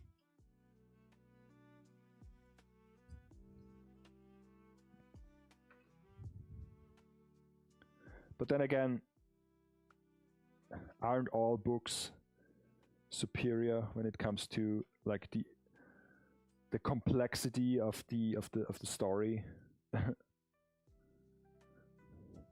I mean, even Lord of the Rings,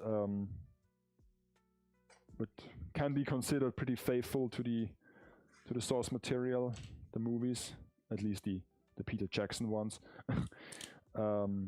Guess the books are going more into detail. I actually read the Lord of the Rings books.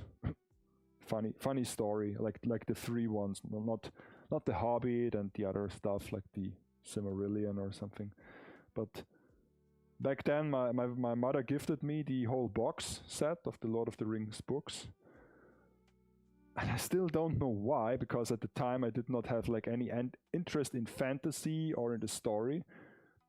But since it was a gift, you know how it is, I started to read the books. And once I start something, I usually finish it. So I finished all the books. It took me a while. I guess it was in German. I think it was in German.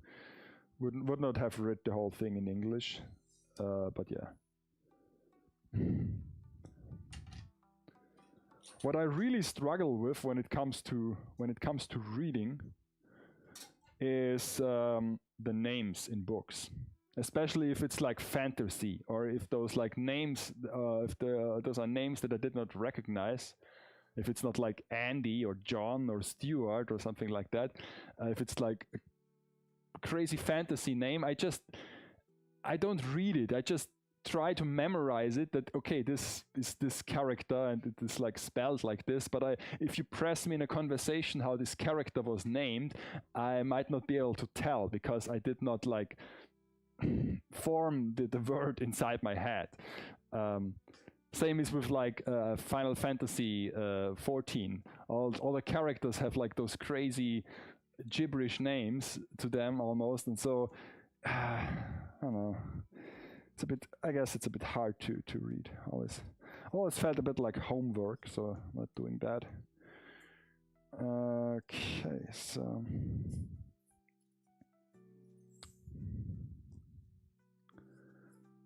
I've read the first volume when I was 7 years old.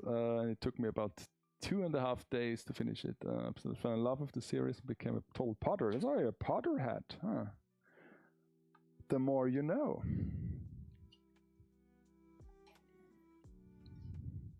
Actually, I kind of hated Harry Potter when I was a child or a teenager. When it was like when the books came out, and also when the first couple movies came out, because not because of the story, because I did not read it, or because of the characters, but simply because it was such a hype behind it, and it also made like, oh, the kids are reading again, and reading is so like valuable, and it's so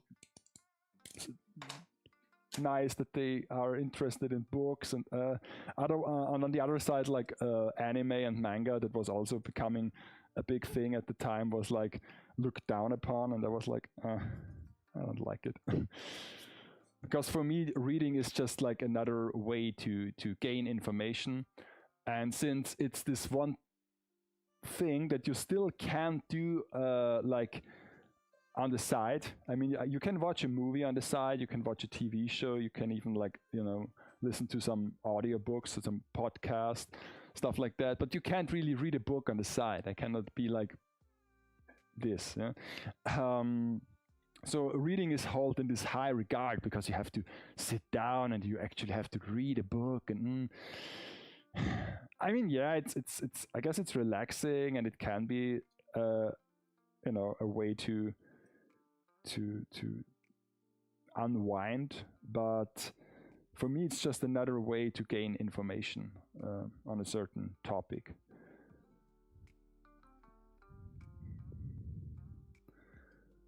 And also they say, yeah, but the book is so like more intense, or like more like longer, so to speak. Yeah, of course it's longer, because you have to describe each and everything. If you watch a movie and there is a landscape, you don't have to describe this landscape, you don't have to describe this building, you see it on the screen.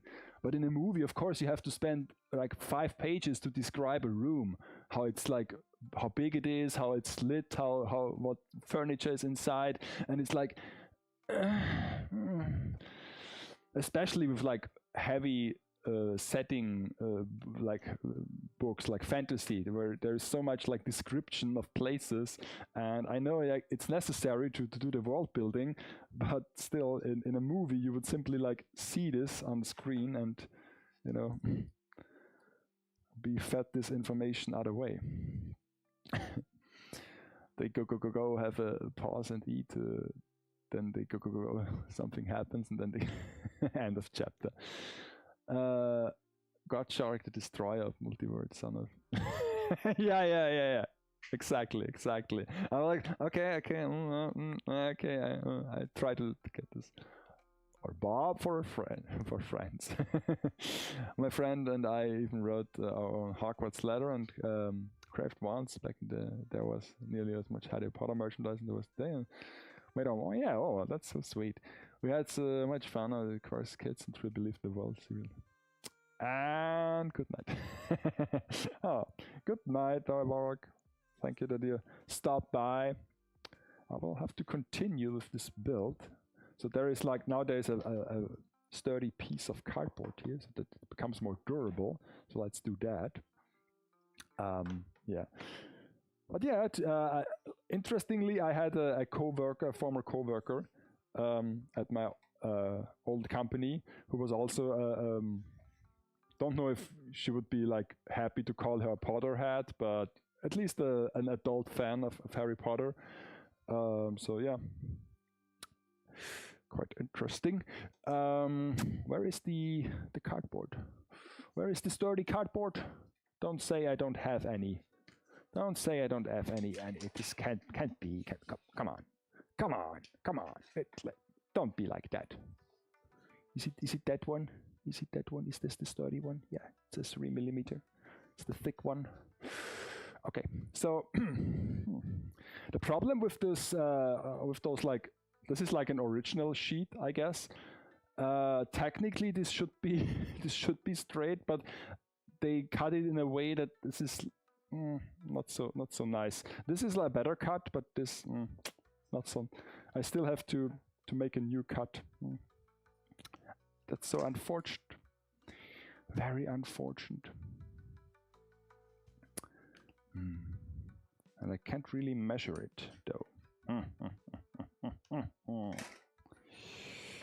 Oh well.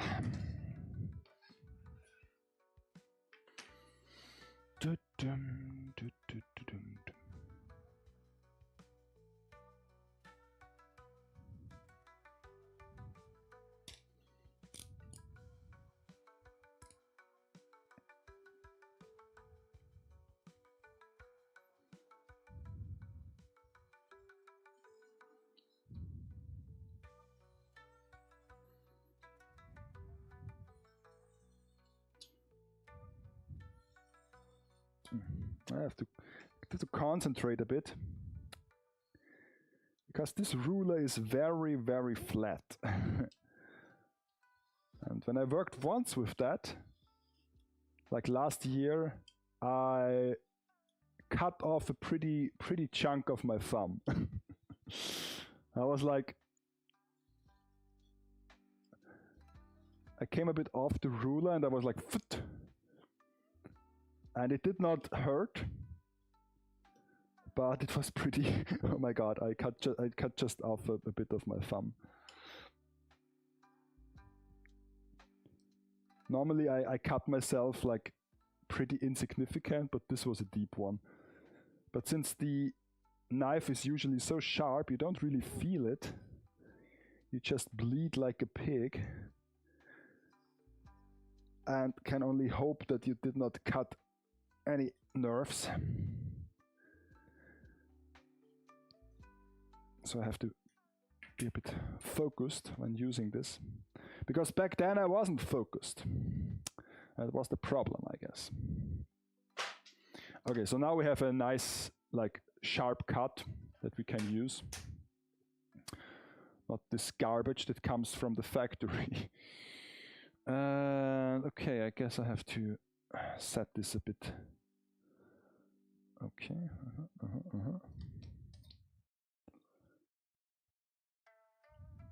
Okay.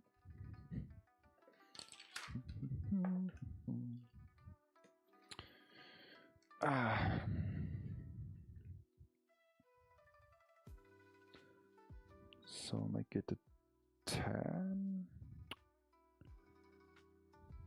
Okay.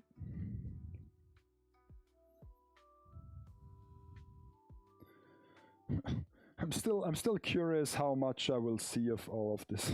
Let's be honest.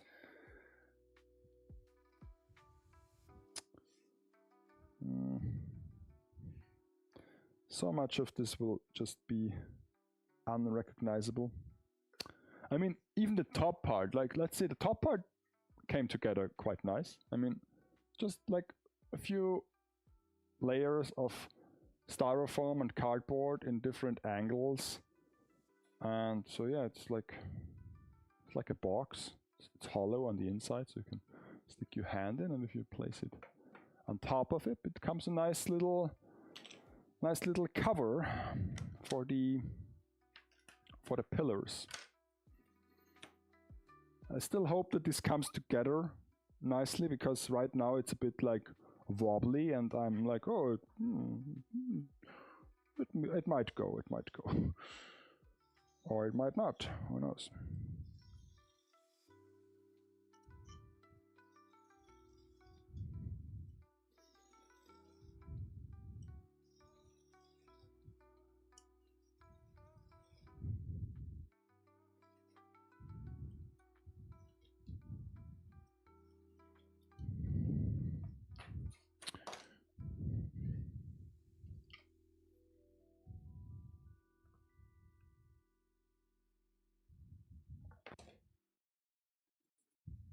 You can still move this around. That's the sad part, that the wood glue does not immediately glue the styrofoam together. It goes, it dries up eventually over a couple hours. And I don't have like styrofoam glue. It's just this old bottle. I don't want to use it so often because I don't want to buy something. As a kid, I endowed one book after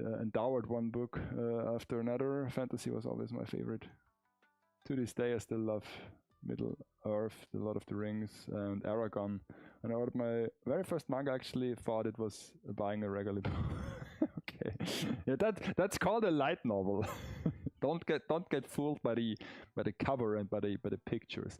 The seller was never mentioned. It was a comic, and that's how I ended up discovering manga. And I was like, oh, okay. I mean, like I said, there are like so many light novels you could read. But then again, I don't know how. I mean, I've read a couple light novels, and like I said, I think the light in light novel stands for the intensity of the story. So it's like the equivalent of reading those romance brochures or books, small books.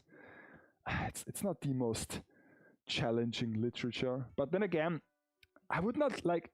I don't know if I would like to be like challenged by books. That's one thing. I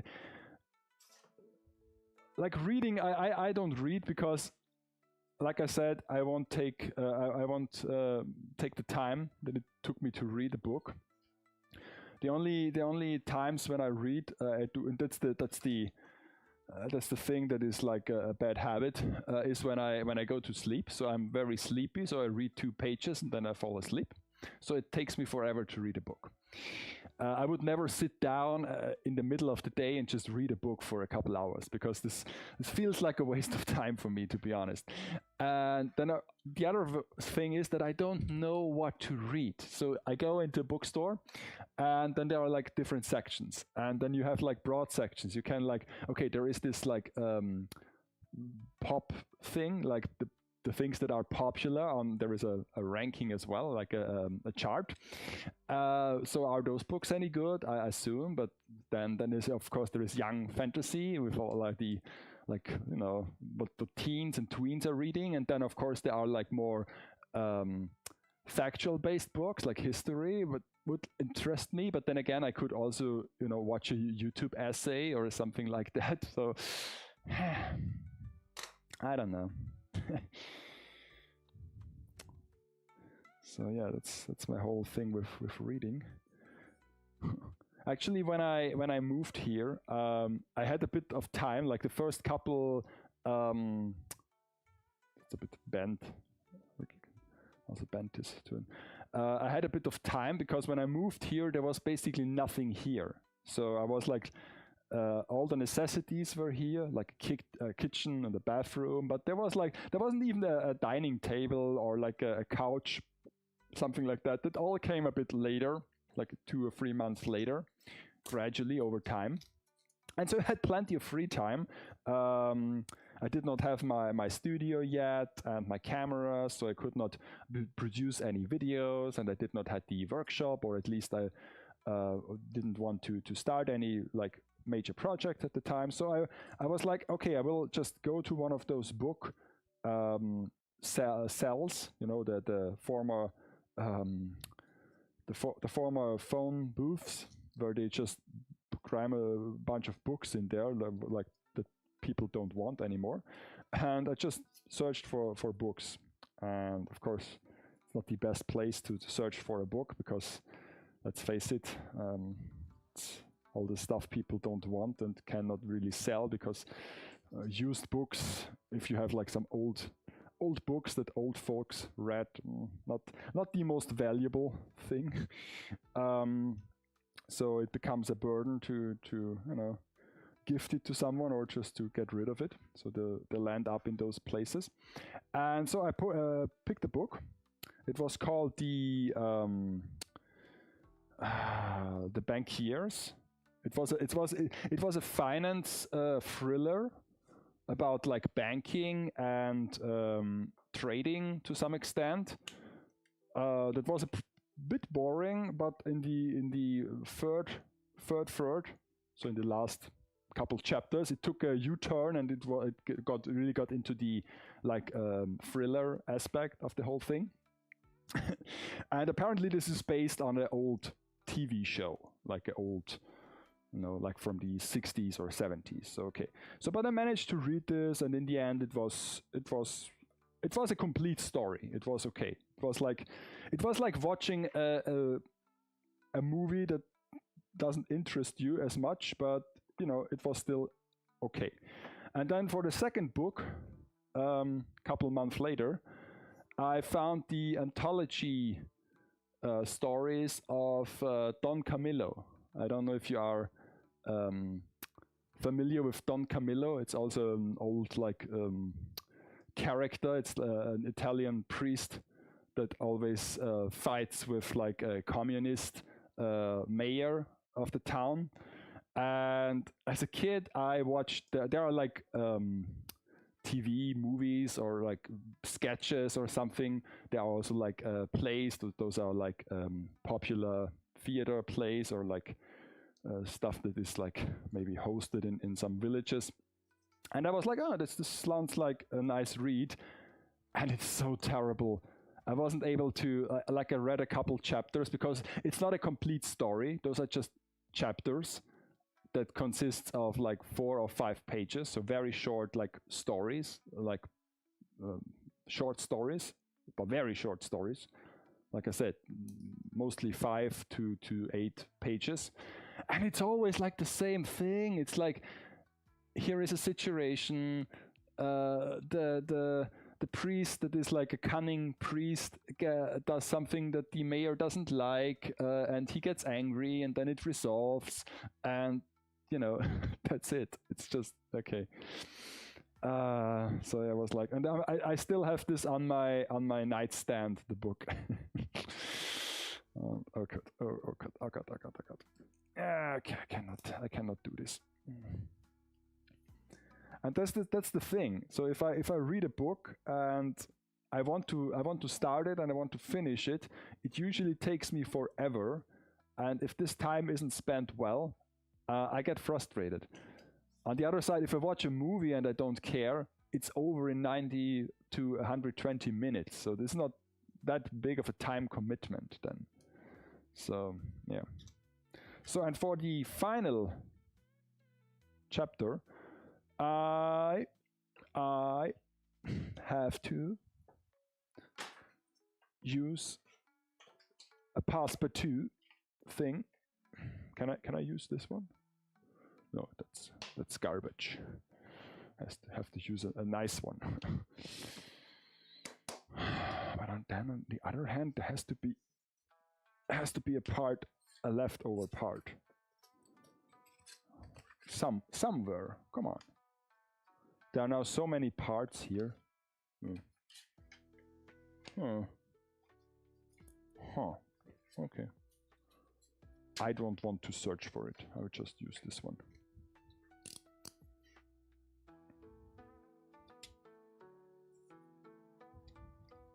What I also don't believe, or at least in my case, is that reading helps with writing. So basically, so that if you read a lot, that you become a better writer.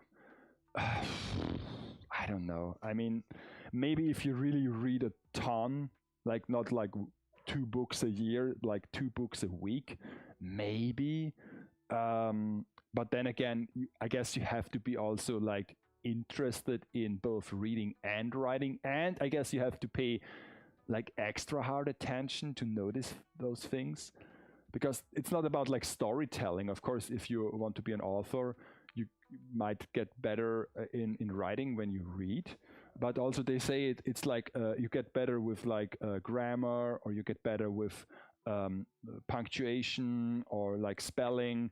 And I was always like, I don't know, maybe, but I did not have the feeling that I got better with like reading, because if you are in school, you still have to read those mandatory readings that aren't great. I think, I guess everybody can attest to this, that the books that you have to read in school are, I don't know, maybe not the most enjoyable stories. But then again, I also would not like, I don't think that I would enjoy reading the classics of literature. Like, for example, now it's like the Odyssey that is in cinemas. I don't think that I want to read this. Or like really heavy literature, like Dracula should be like a really intense book, really long, really intense, really, I guess, boring, for lack of a better word. Or like those like books. My grandmother, my great grandmother, they read a ton, but also like all those like boring books, like what's it called in English? Pride and Prejudice or stuff like that, and it's always like or like old war books that are based on history, like on the Second World War or First World War, Dr. Zhivago, stuff like that. And I was always like, I don't know.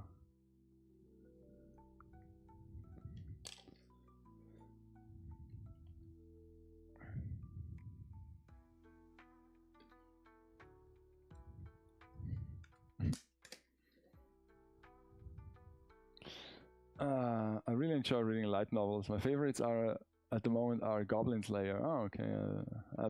Apothecary Diaries. I still don't know how to spell this. Apothecary, Apotheker.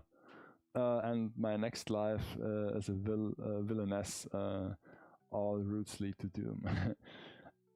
I absolutely love the series. I was away from my work since my commute takes 2 hours a day. It's perfect. Yeah, that's another thing. I mean, sure, if you have a long commute, of course this beats like doom scrolling.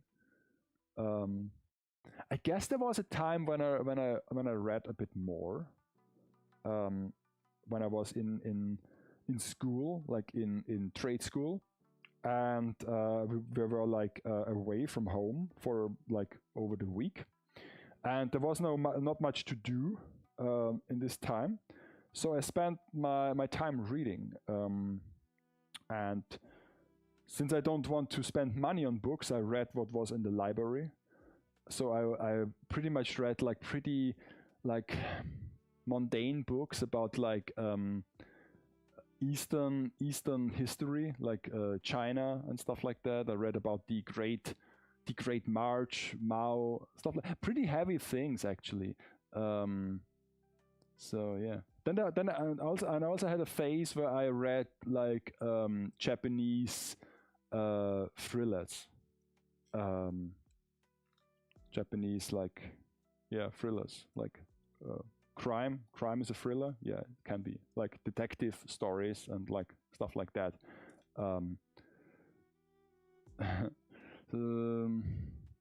Sometimes at work I also enjoy listening to podcasts and audiobooks while I'm doing tasks that don't require me. Yeah.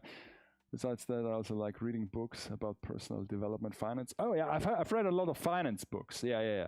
I had also a phase when I started out with finance. I've read a couple dozen books about it until I realized that they basically all teach you the same things. So there aren't so many lessons that you can like describe over and over again. So eventually I stopped. And as a good like investor, I also sold most of those books already. At least the ones that were sellable, like they had a value at the aftermarket. I sold all of them. And so yeah. I know that's quite a contrast, but outside my hobbies, my dream is to open my own prosthetic. Oh, yeah. I honestly, that sounds a bit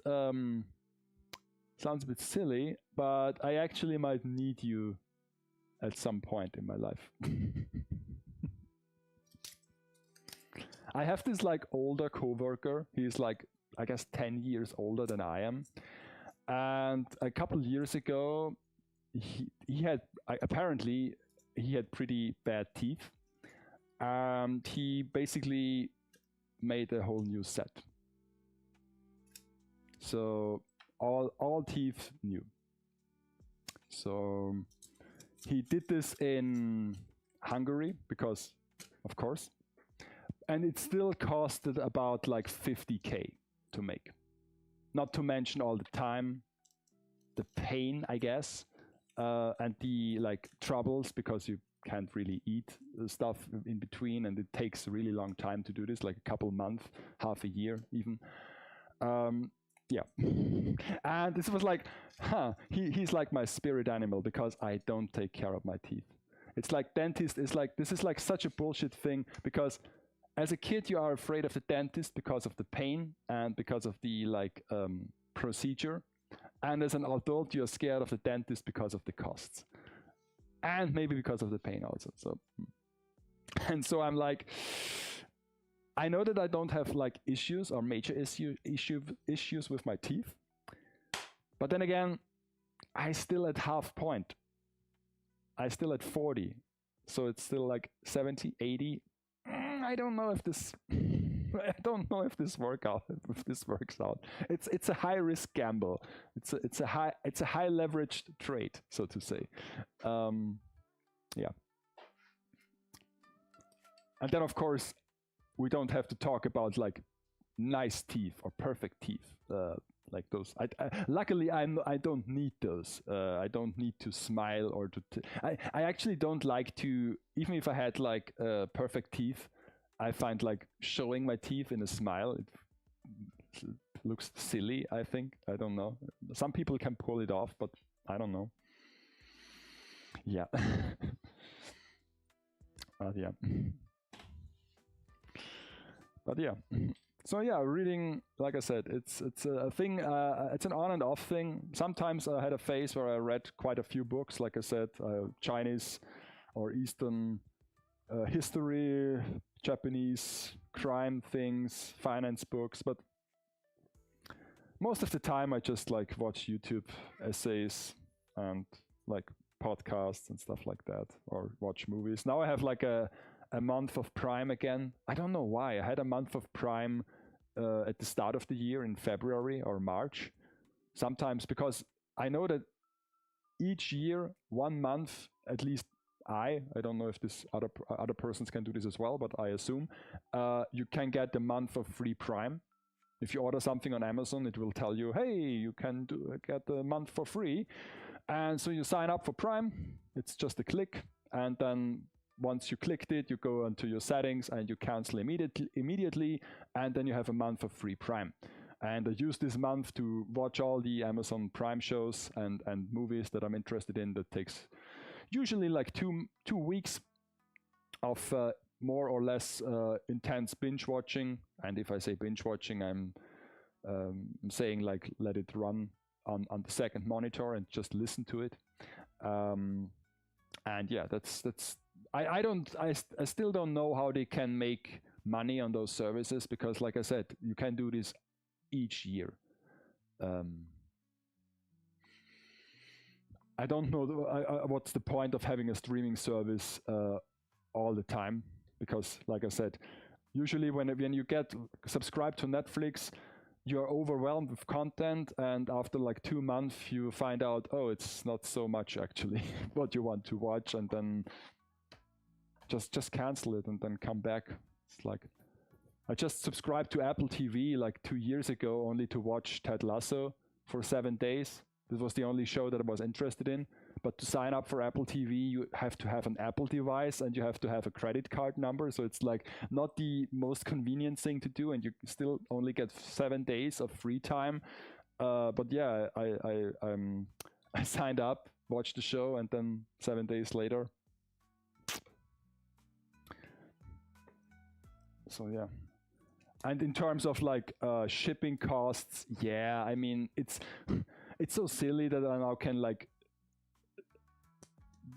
let me have several items that are like arrive 1 day earlier than usual, or like maybe I can save like $5 on shipping. But yeah, did you join? You joined later today. You did not see the figures that came today, didn't you? Huh? I've already had them unboxed because today 2 figures arrived. So I can show them to you again if you want to. But first I would have to get a little something to drink and wash my hands, because now they are filthy. But yeah, those 2 structural walls are now ready, steady, go. So I can actually place this over here. I managed to put this together with a little tape on the back side. Let's see. To have this. I've also did the door. Yesterday I did the glass door. See, it's a frame of glass door, and this is the level of complexity that we are that I'm dealing with. That you can't actually see where it's glued together. It's like kind of nice, isn't it? The glass door. I have to put in some handles. See, I can do this. I can do this now. This is like a wooden stick. And I want to do like pull handles. So I have to cut this, and then I have to paint this. Or should I paint it for? Okay, so I can paint this first. Would be easier. Because I almost need the whole thing. So let's paint this.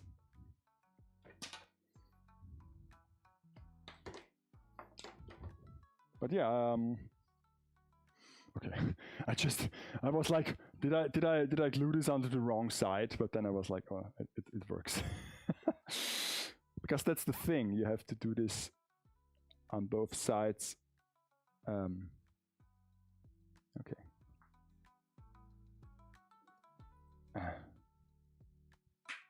So now we are talking. Huh? So let me show this to you. I'll just turn off the tracking. Turn off the tracking. And then I can move out of the way. And then I can zoom in a little bit.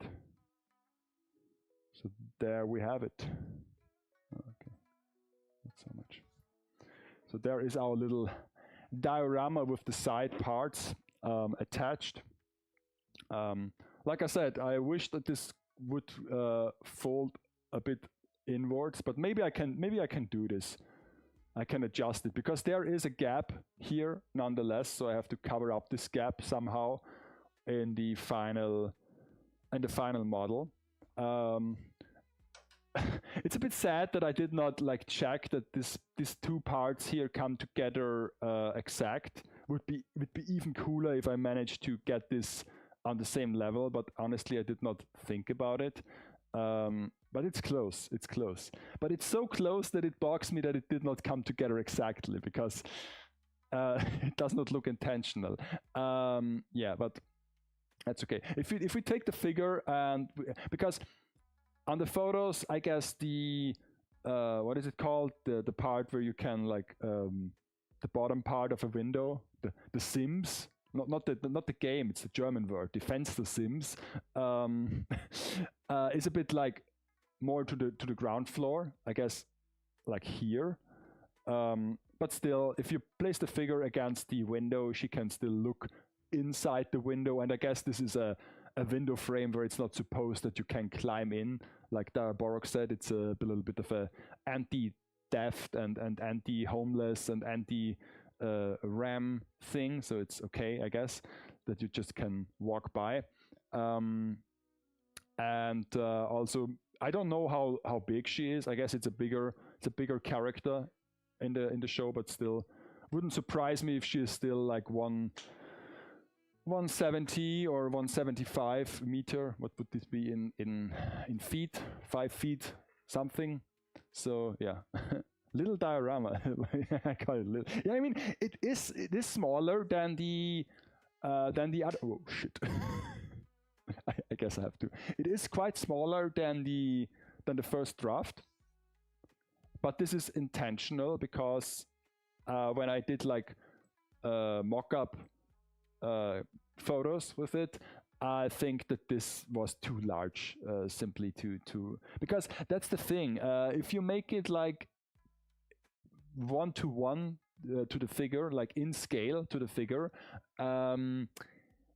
Yeah, and then if you take the picture, you have two possibilities. Either you go so far back that the figure becomes very small in the final picture, and the figure should still be the main focus.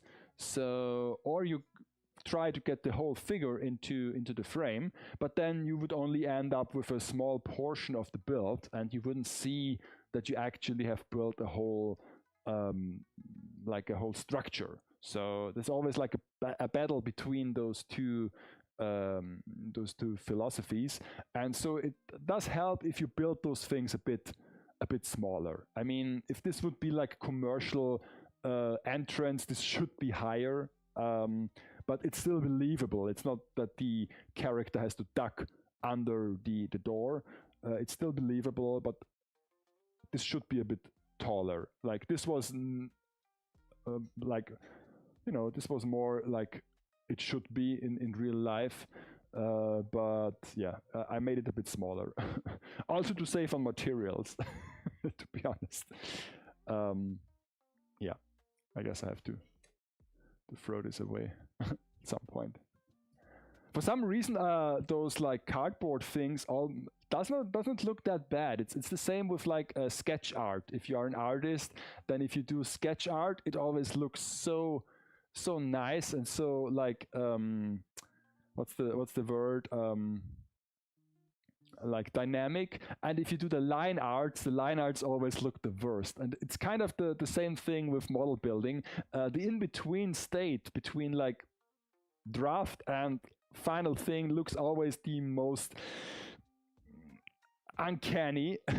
But I hope once it's painted and especially once all the graffiti and the drawings are attached, that this becomes really lifelike, because I still don't know how exactly I will do all the drawings.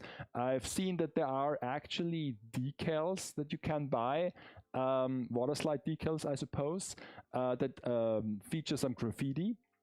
But then again, they are supposed to be used on model train sets. So I guess HO, so 1 to 87, might be the default size of those decals. So even if those are larger graffiti paintings, because they can be quite large in real life if you paint the whole wall with it, they might come out too small to cover the whole thing with those graffiti things, but I guess it's a start. Some of them I might have to print out and glue onto it on very thin paper, and some of them I might even paint by hand with like acrylic markers. So let's see what we do. Let's first try. I'm also like kind of curious how they manage to spray those. Like, look at this. This is like second floor, and there is like graffiti over there. I always wonder how people do this. I mean, sure, you can go up there and you can like do this with like tools, but you're not supposed to do this. So you have to do this like late at night or when nobody is watching. And I'm always like, because there are several. I mean, this is like second floor, but there are like bridges in Vienna where on the top of the bridge, this is like 50 to 100 meters high in the air, there are graffiti on the poles of the bridge. So I'm always like, how did they achieve those? And sometimes they are not just like tags, they are like big letters, and I mean, it's not the most beautiful thing, but still it has to take some time. Okay, so and I missed the beginning of the stream today, but wow, it looks amazing with those walls. Out of curiosity, how tall and wide is it? Whole construction looks more impressive. Well, we can measure this, I guess. Let me just put this on here, and let's measure this. Guess I need a stick to measure it. So I wanted to have this on this plate because I need something to put this on and to move it around. Otherwise, even if I glue this together, it would not be managed to handle this. So if we have at this state, we have like it's like 64 centimeter. Sounds large until we can measure this or calculate this against like real life stuff, and you see how much we are actually off. So 7. So this is like from here to here in real life. This are like 4.5 meters if we multiply it with 7. So let's see. One meter is like 1 meter is like a step forward of this figure. Let's say it's 10 centimeter. It's already generous, to be honest. Might be more, 9 centimeter. So we have like 4.5 steps. So this is a needle. Where is my pen? So we have like 4.5 steps. So we start here. 1 step. 2 steps, 3 steps, 4 steps, 4.5 steps. So this from here to almost the middle of the set.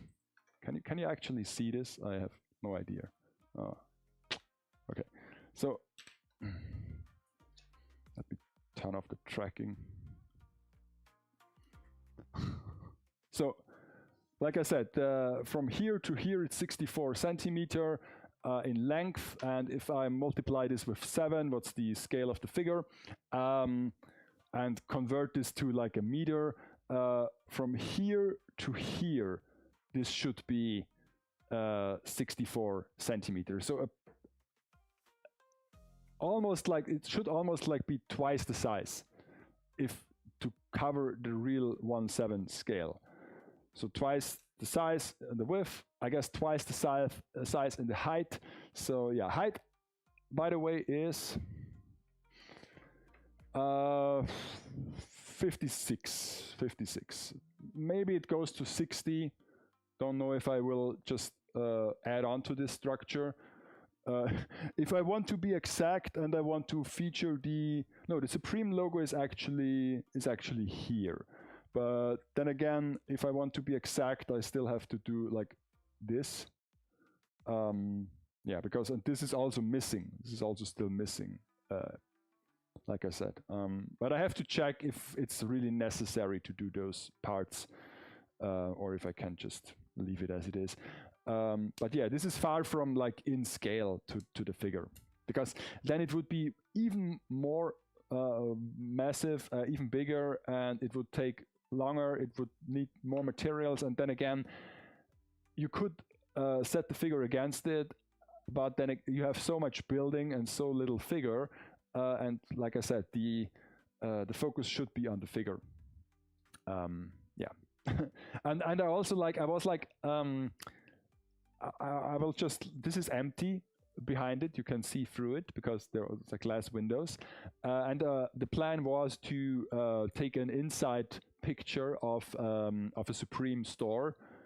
Does not have to be the New York one. It can be any Supreme store. They look kind of all look similar, with pretty like open floor and modern interior. And to set a monitor behind it and to have like the inside of the store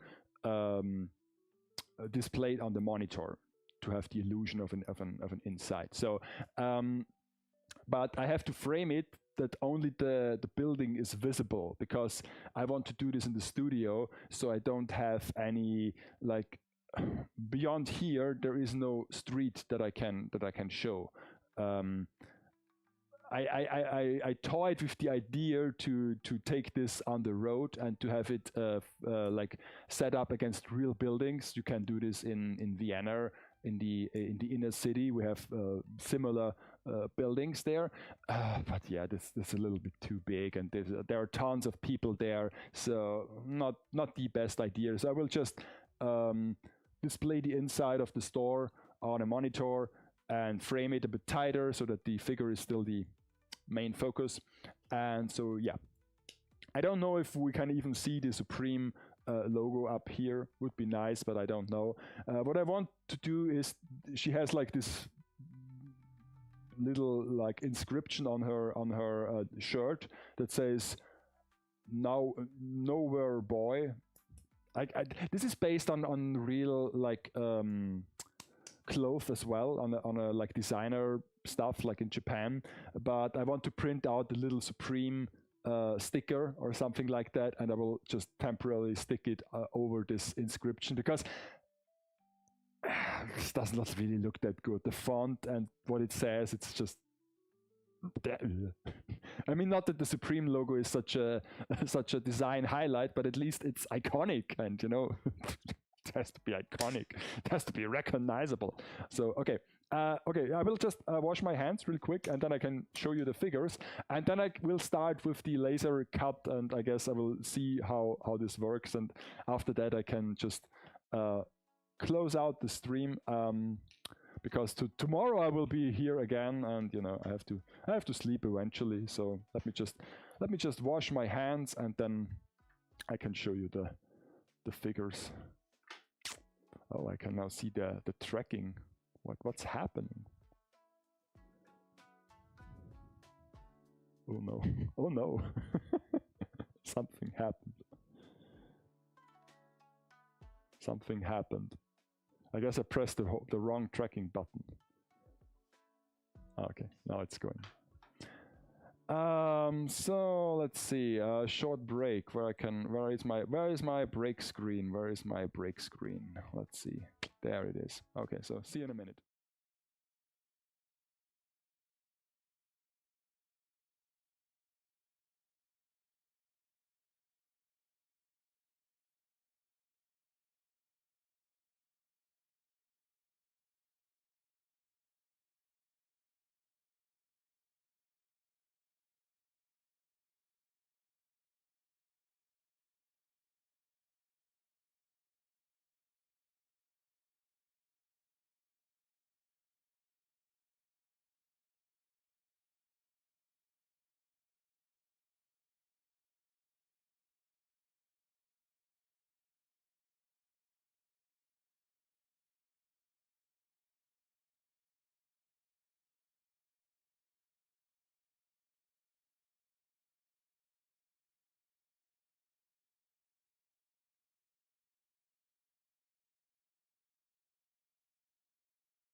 Okay, so I'm back again. And let's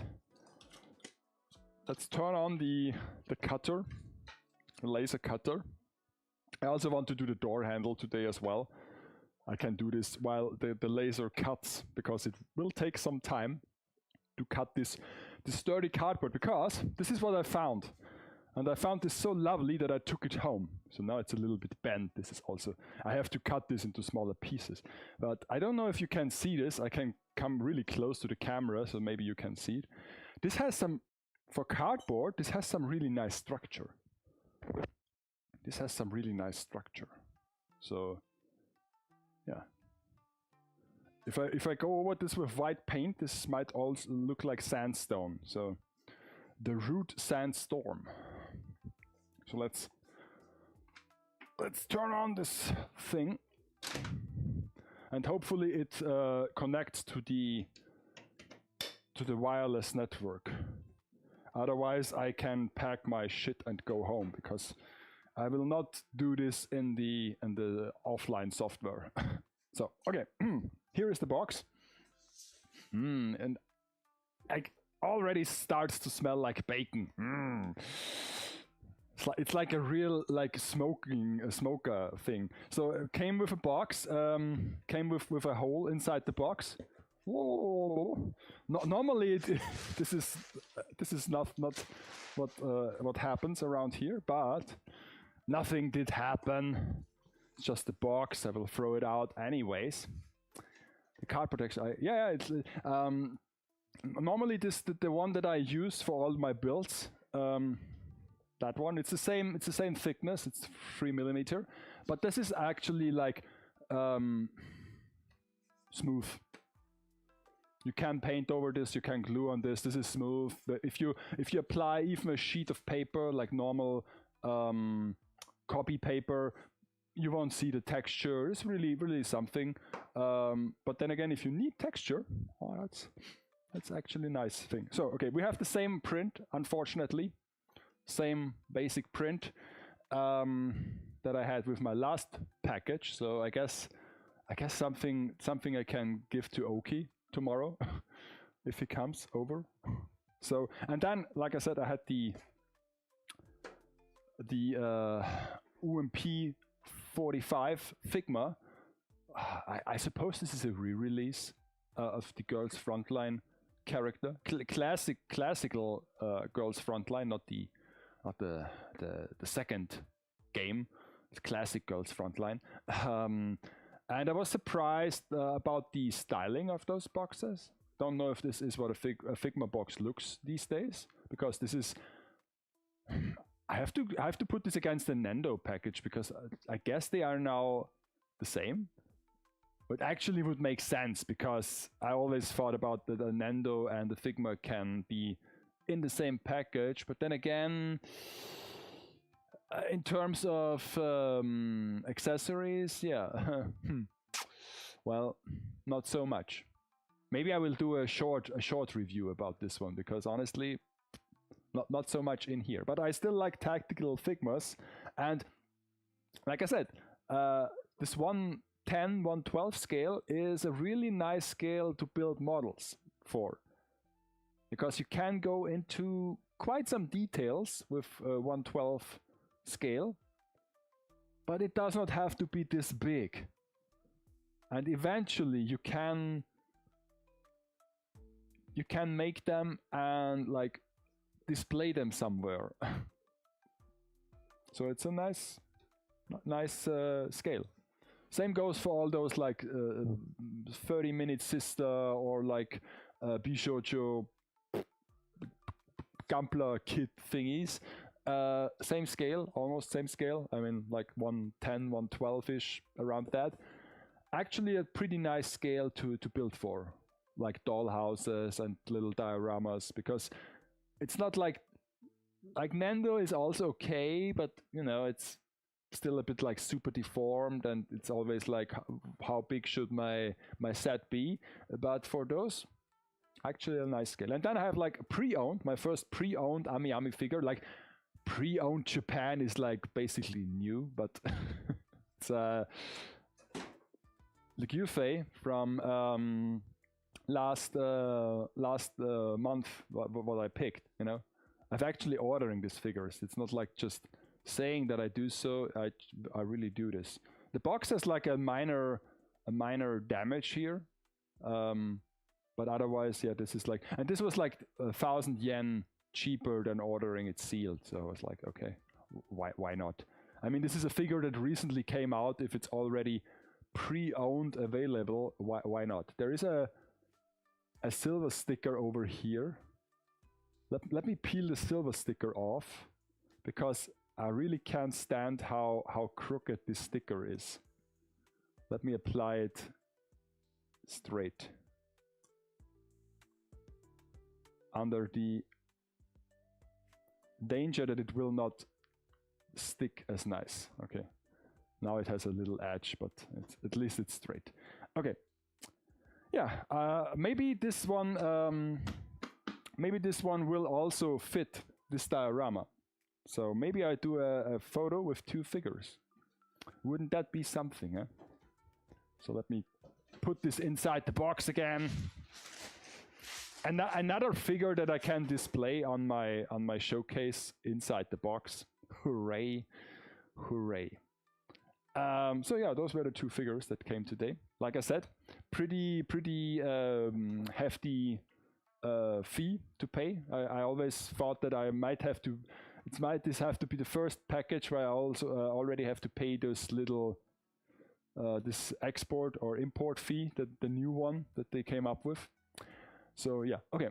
let me see if the printer is online. If the printer came online, let me check.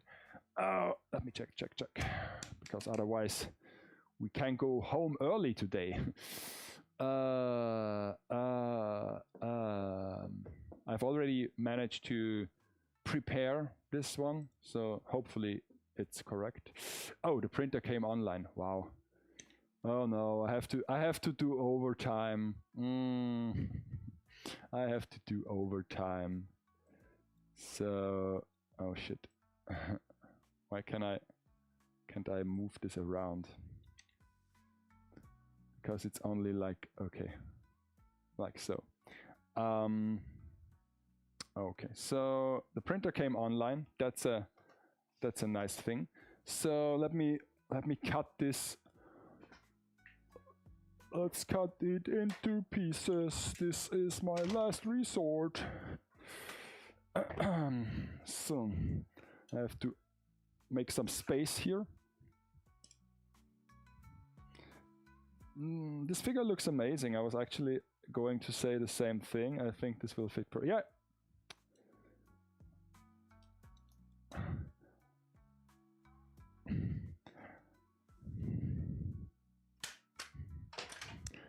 I have to be honest.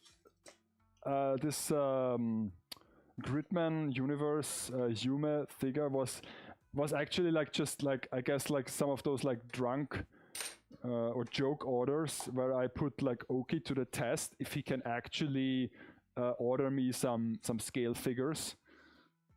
Now that he works in a figure store,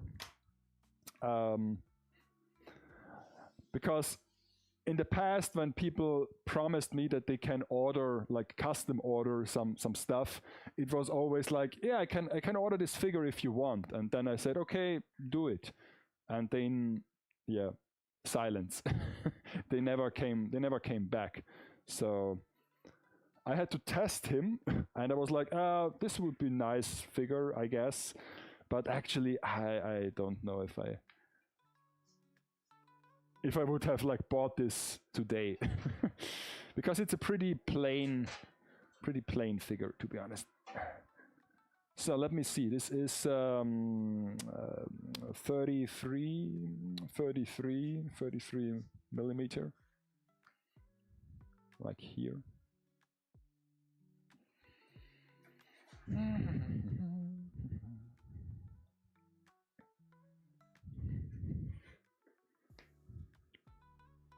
I also have to run a test because I don't know how the and this is like 57. Okay, 57.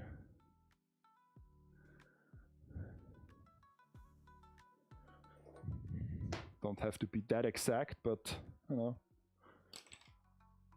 it can't fit the whole thing, so I have to cut it down.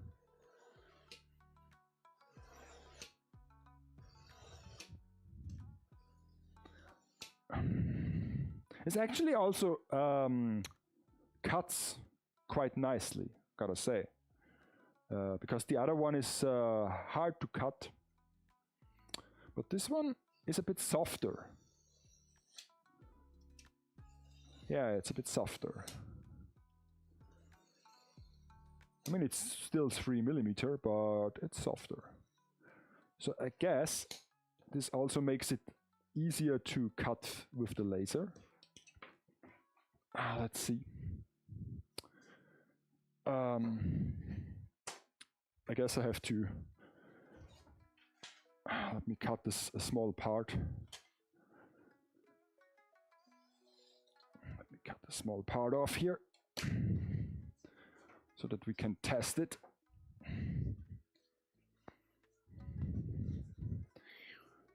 We can test it as it is. So I have to install this tray, otherwise it won't print. So then of course I'm moving too fast and too furious for the camera to actually track me. Okay, so let's try to cut this. Can I show it to you? Yes. Was it always on? Was it always on? No, it was not. Huh?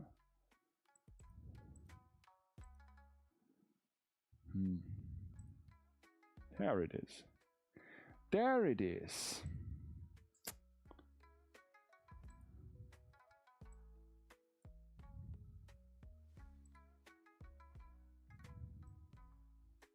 So, okay. So why isn't this like so big? So actually, we go back, new file. Let me draw a small rectangle here,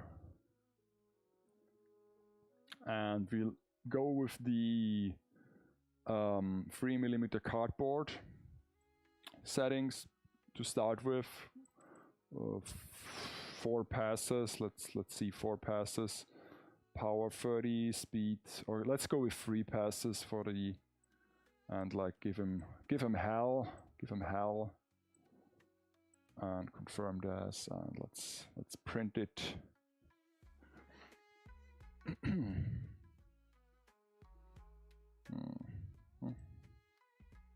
Let's give him hell.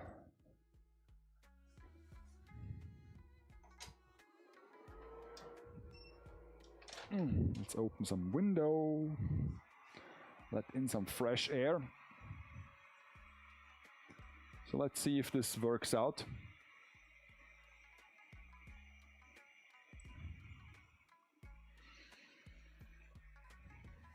But let's see if we can see something already.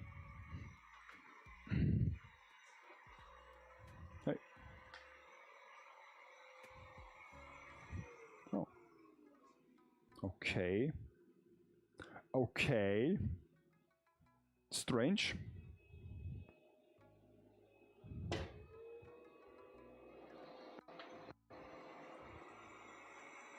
What is happening?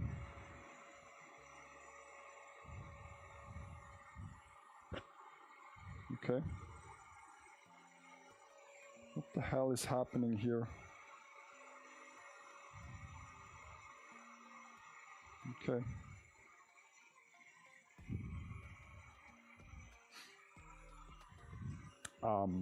Well. Okay.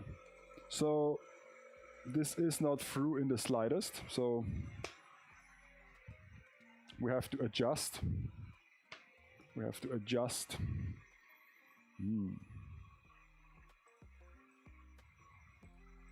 We have to adjust. What's up with that thingy?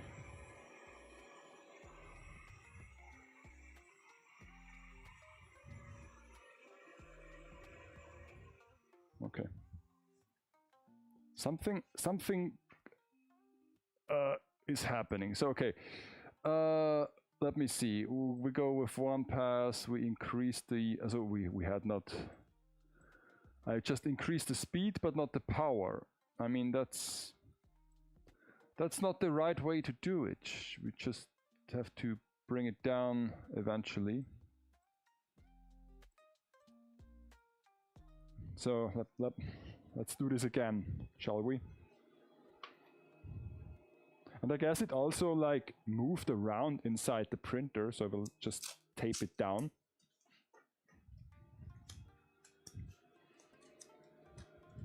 Okay, so second time is the charm.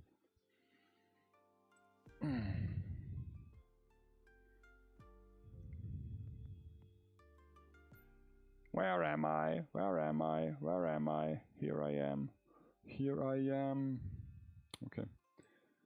So why isn't this photograph? Oh, here it is. Okay, so now with less speed and more power. Okay.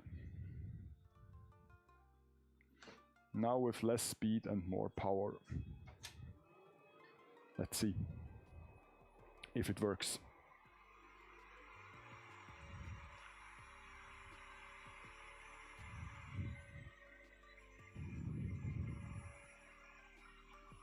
Okay. We now have more smoke. That's a good sign.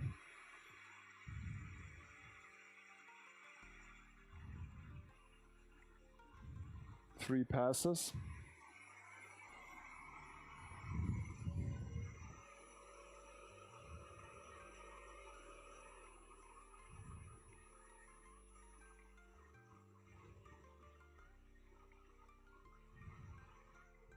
Okay. And it did cut through almost. So we are on the right track. So let's just let me write down those settings. We go speed like 30, we go like power 90, and we do like 3 passes. This or like do 4 passes, because let's be honest, I won't fool around here. So now I can do the real thing. Let's load it up with this sheet that we cut. And I also want to tape it down, not because it might move inside the printer, therefore it's too big, but the problem is with the cardboard that it's a bit bent. It's not flush, and therefore it might mess up the focus of the lens. So let's just actually like tape it down, backside as well.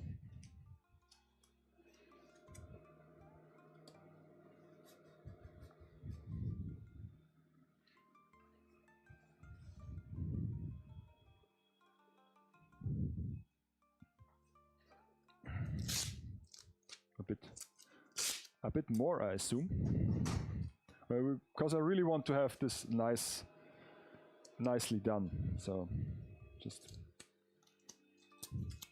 don't want to waste any material. So let's fire the whole thing up. I wish you good night and maybe see you tomorrow. What time would be start? I don't know, to be honest, like 2 o'clock, like 3 o'clock maybe. So yeah, it depends. Not before the afternoon. So yeah, but thank you so much for stopping by the stream. I hope you enjoyed it. We made a bit of progress. And here is the thing that I did. I prepared before the stream. That's the structure of the bricks, I guess. And I will now cut this with a speed of 30. We did with a power of 90. That's okay. With a pass of 4, with an autofocus, and we press the print. And the thing I want to do is I want to keep the positive and the negative to actually space it out, because I don't want to guess the space between the bricks. I just use the negative for it. So I hope this works. So let's give it a try, shall we? In the meantime, I can paint the door handle black. So yeah. So tomorrow, like I said, there won't be much happening tomorrow, I guess, because like I said, I did not obtain my new model kit to build because Oki was sick. So I will just work on the Saku. But I guess that's for the better, because he has to be finished as well, so that they can display him. Because when he is finished, I might buy the showcase for once. So what brush do I use for that? It has to be such a nice brush, but I don't know. So let's see what we should do here. Black and beautiful.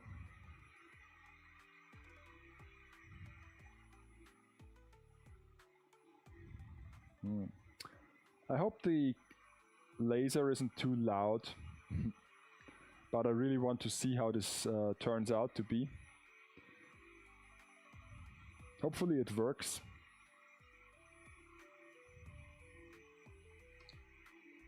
But yeah, last 2 days were really frustrating with the laser. First I did not manage to get him online, and then I just flipped the switch. Literally flipped the switch, and I did not know what it was, so I was stumbling around. Took some time.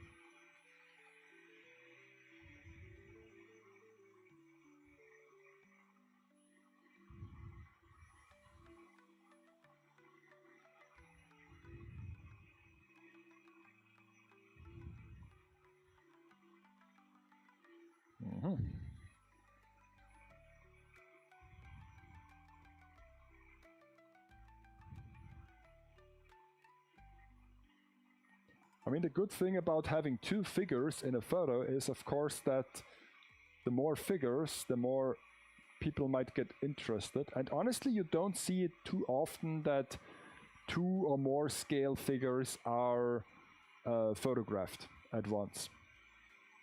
You see this with Nando's quite often, no? But with like scale figures, not so much. I mean, usually they aren't like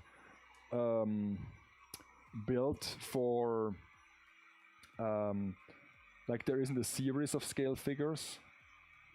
They are individually styled. I mean, yeah, of course there are plenty of duo figures or like even sets, but it's not that common. Most of them are still individually styled. And even if they are like a pair of 2 figures,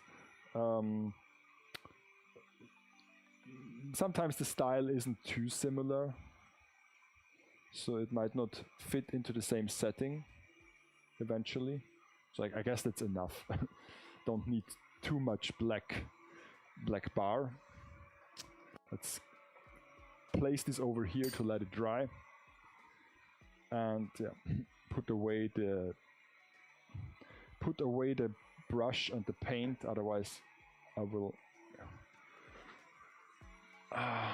mess around. Oh, okay. So this comes out really good. Really good. individual bricks. Quite some smoke here, if I'm being honest. So I have to paint this nonetheless, but yeah. No, this works okay. I'm looking forward to this. So, okay, I guess it's now past midnight already. I will just end the stream here because let's face it, I'm getting tired as well. And tomorrow I have to be here again with Oki. I am working on my Saku. I will just try to finish all the decals and the panel lining, and he will build some kit from his backlog, I guess. So yeah, so thank you so much for watching. I will also continue to work off stream on this diorama, so that next Friday on FoolTime we have a nice progress to see. But then again, I also might use the next week, when it should be a bit cold outside and hopefully also inside, to film a bit of studio content for the YouTube channel, for the figure review, the upcoming one. So maybe I can't spend as much time in the workshop as I want to, but I will still try to do some stuff. And so yeah, next time I'm here tomorrow at I guess like 2 p.m. Central Eastern time set, and then on Monday for Plum Monday, and then next Friday for FoolTime, like always. So thank you so much. Why am I even doing this on this camera? So okay, thank you so much for watching. Have a nice weekend. Enjoy the World Cup if you follow it, and yeah. So see you again tomorrow or on Monday. Bye.